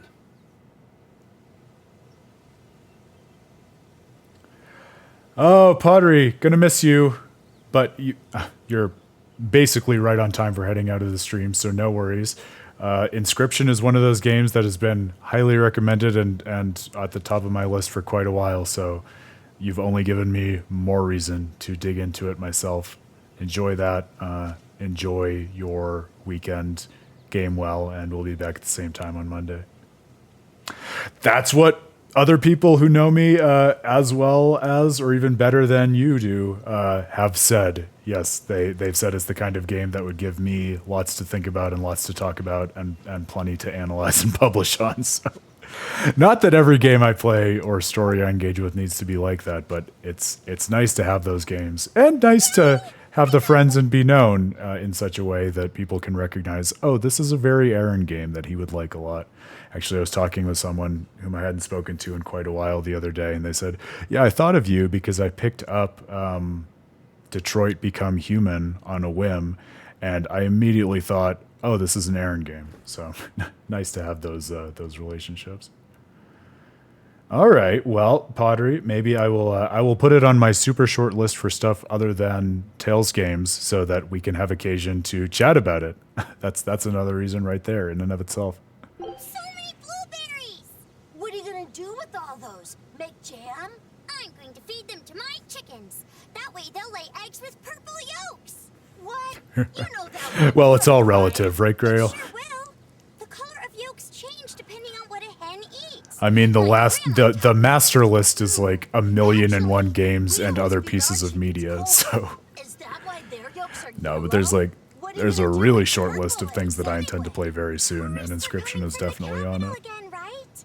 I bet they've never seen purple eggs. I've got that. I've got Amnesia, The Bunker, Armored Core now. Detroit Become Human after that conversation I had the other day. You know what they'd make, right? Purple fried Still have to finish Stray. I never got through that. I picked that up after my Xenoblade extravaganza. Would you want to eat a purple omelet? Strange things sell, right? You don't have Almost to be definitely. so mean just because you can't think of a better idea. Oh, sorry. Here, let me help you. Fine. Go catch a whole barrel full of jewel beetles. If we feed them to my chickens, we'll get eggs with yolks like shining jewels. I really wouldn't want to be your chickens, but okay. We're going through at a decent clip, But you know, especially for it's what really makes JRPGs. humanity amazing to I mean, I feel like more or less, depending on how you want to count, if you're being optimistic, I'm sort of halfway through my playthroughs for the Tales games, more or less. We can achieve Probably a little less, but roughly. Attempting the impossible, huh? And That's all well and good, but there are some lines well that you- behind that in terms of writing and publishing on all the games, which I also intend to do. But I mean, I've said stuff about Symphonia and Abyss and Dawn of the New World at this point. And once this next article is out, Vesperia and Destiny will be off the list. So playing catch up, but at a decent clip, all things considered. I think we will definitely be done at some point this coming year, though. I see no universe in which this will be wrapped up by December, so we're definitely in it for a long haul. But hopefully, as we talked about before, one that only gets more valuable as we have more of the games under our collective belt, and so can talk about them more and draw like 4-dimensional connections between all of their different stories and artistic styles. Never be crossed. Purple eggs. Insert obligatory green eggs and ham reference. All right, I say we wrap up the couple of contextual conversations we have left here, and then that'll be a good place to call it for the evening.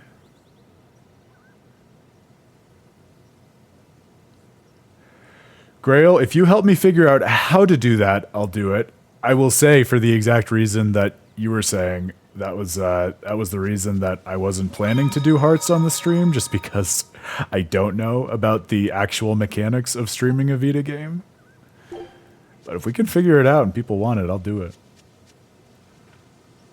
I'll definitely probably play it through just on the Vita at least once, though, because like I'm very excited to simply sit down and play on the Vita for all the great things I've heard about that system.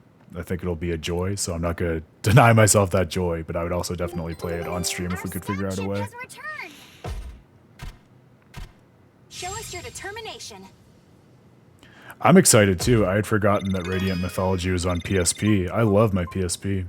Was excited to have an excuse to dig that out and boot it up as well. There's nothing quite like the magic of a portable console. I was talking about this before too, I think, but that's one of the reasons it's been so much fun for me to go back to Fantasia. Just like booting up my Game Boy Advance SP and having all of the, like, some of the deepest memories from my gaming past come flooding back to me. Ah, so good.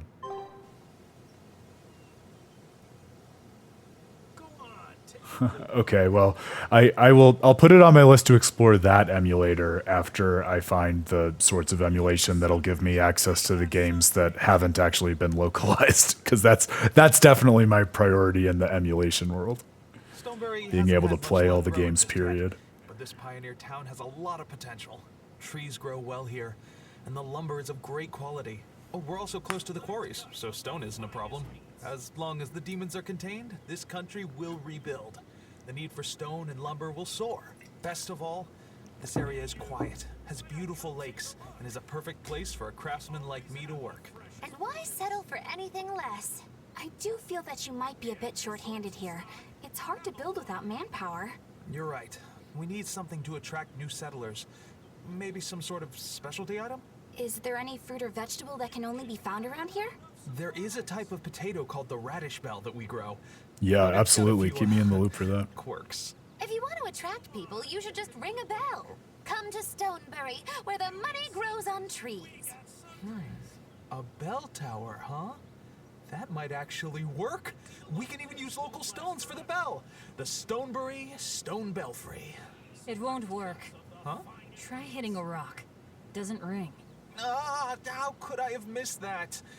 I'm still such a novice. My master taught me better than this. Think before you build. That's what he always said. I need to do better and not sully his name. So now, I mean, what I most remember about Laston Bell as its characteristic, of course, is the belfry. So that at least was something I clocked as a gesture towards the town becoming Laston Bell.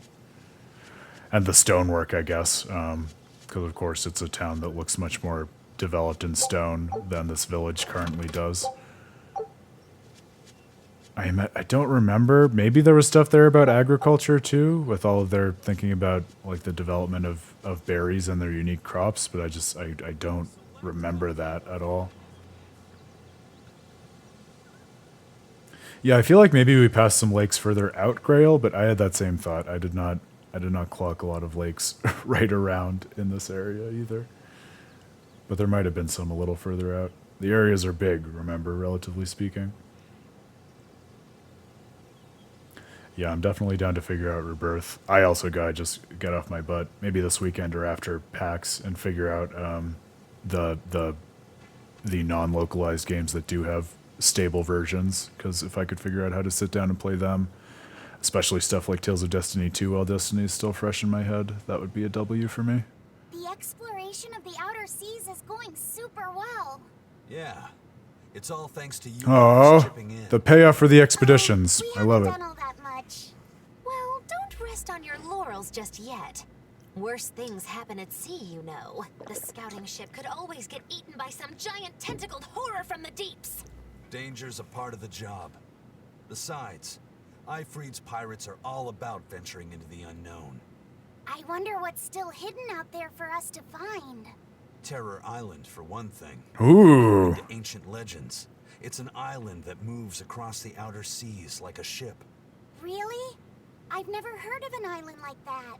Nobody knows if it's real or not, which is exactly why we have to try and find it ourselves. Sounds like Ifreed's ghost ship in Vesperia. I can't wait to get to the bottom of this. Don't get too excited just yet, kiddo.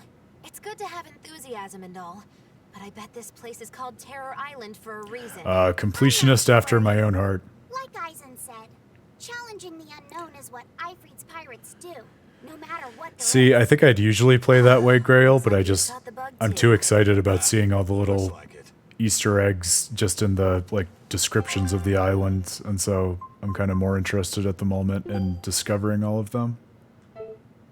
Oh, I wanted to just look at the areas. It won't let me while we're on an active expedition. Because I think I forgot actually to look at the description of the new one we just set off to explore, but we can look at it in the next stream. I was on my way home from a trip to Logres, crossing the Aldina Plains, when I saw it. Rain was pouring as if from buckets, and the wind was so strong I could hardly stay on my feet. From the vast darkness of the sky, a monster of tremendous size descended, like the Sounds like a Code Red monster. A huge flying demon? At that moment, a group of exorcists leapt out from their hiding spots and began to battle the demon beast. But it met their swords with its fearsome horns, and a swipe of its tail. Oh yeah, we did pass by a Code Red demon on the way here too. Yeah, maybe Monday should just be a cleanup day for some of the side content. I feel like we've got quite a bit on our plates at this point. Never looked back. I hope the Abbey can get rid of it, but the beast took out 3 exorcists with a single blow. Come to think of it, another person was there too. He faced the demon and told it to stop. Zavid. If you're going to the Aldina Plains, you'd better be careful.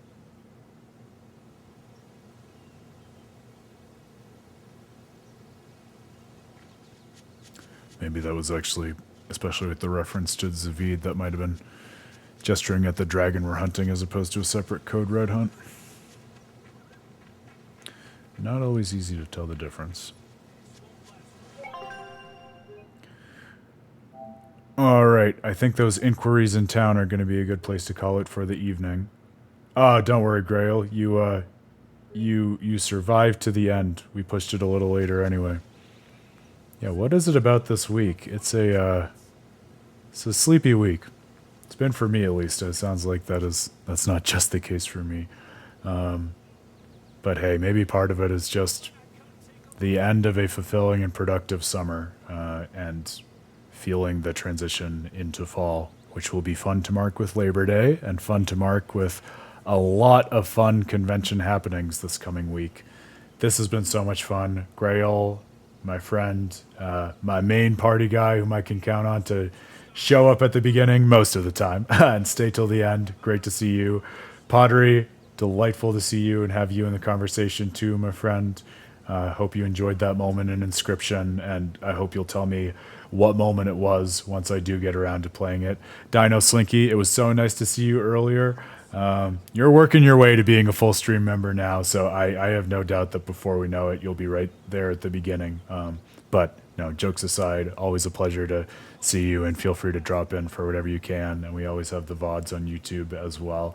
I hope you all have a great weekend, full of plenty of games and stories, and thinking and talking about them in productive ways in the spirit of what we were talking about earlier, and not just as excuses to argue about what the right way to read a genre is, but with genre as points of entry to thinking about these games and these stories that give us such meaningful experiences in new ways to get to know ourselves better, and also the other people who love these stories better, as Tales of Praxis is always good for we'll be diving into all of those topics in much more depth in the different format of the PAX lecture the weekend after this one, but it'll be business as usual. On Monday, we'll be doing more Tales of Berseria at the usual time, 7 p.m. Eastern.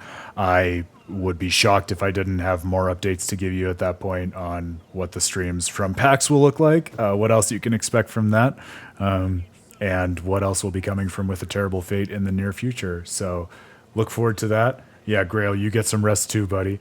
Have a great weekend. Play hard, rest hard, think hard, and we'll see you again on Monday. Cheers, everybody. Till then, I'm Aaron Suduko, your host and the founder of With a Terrible Fate. Next time.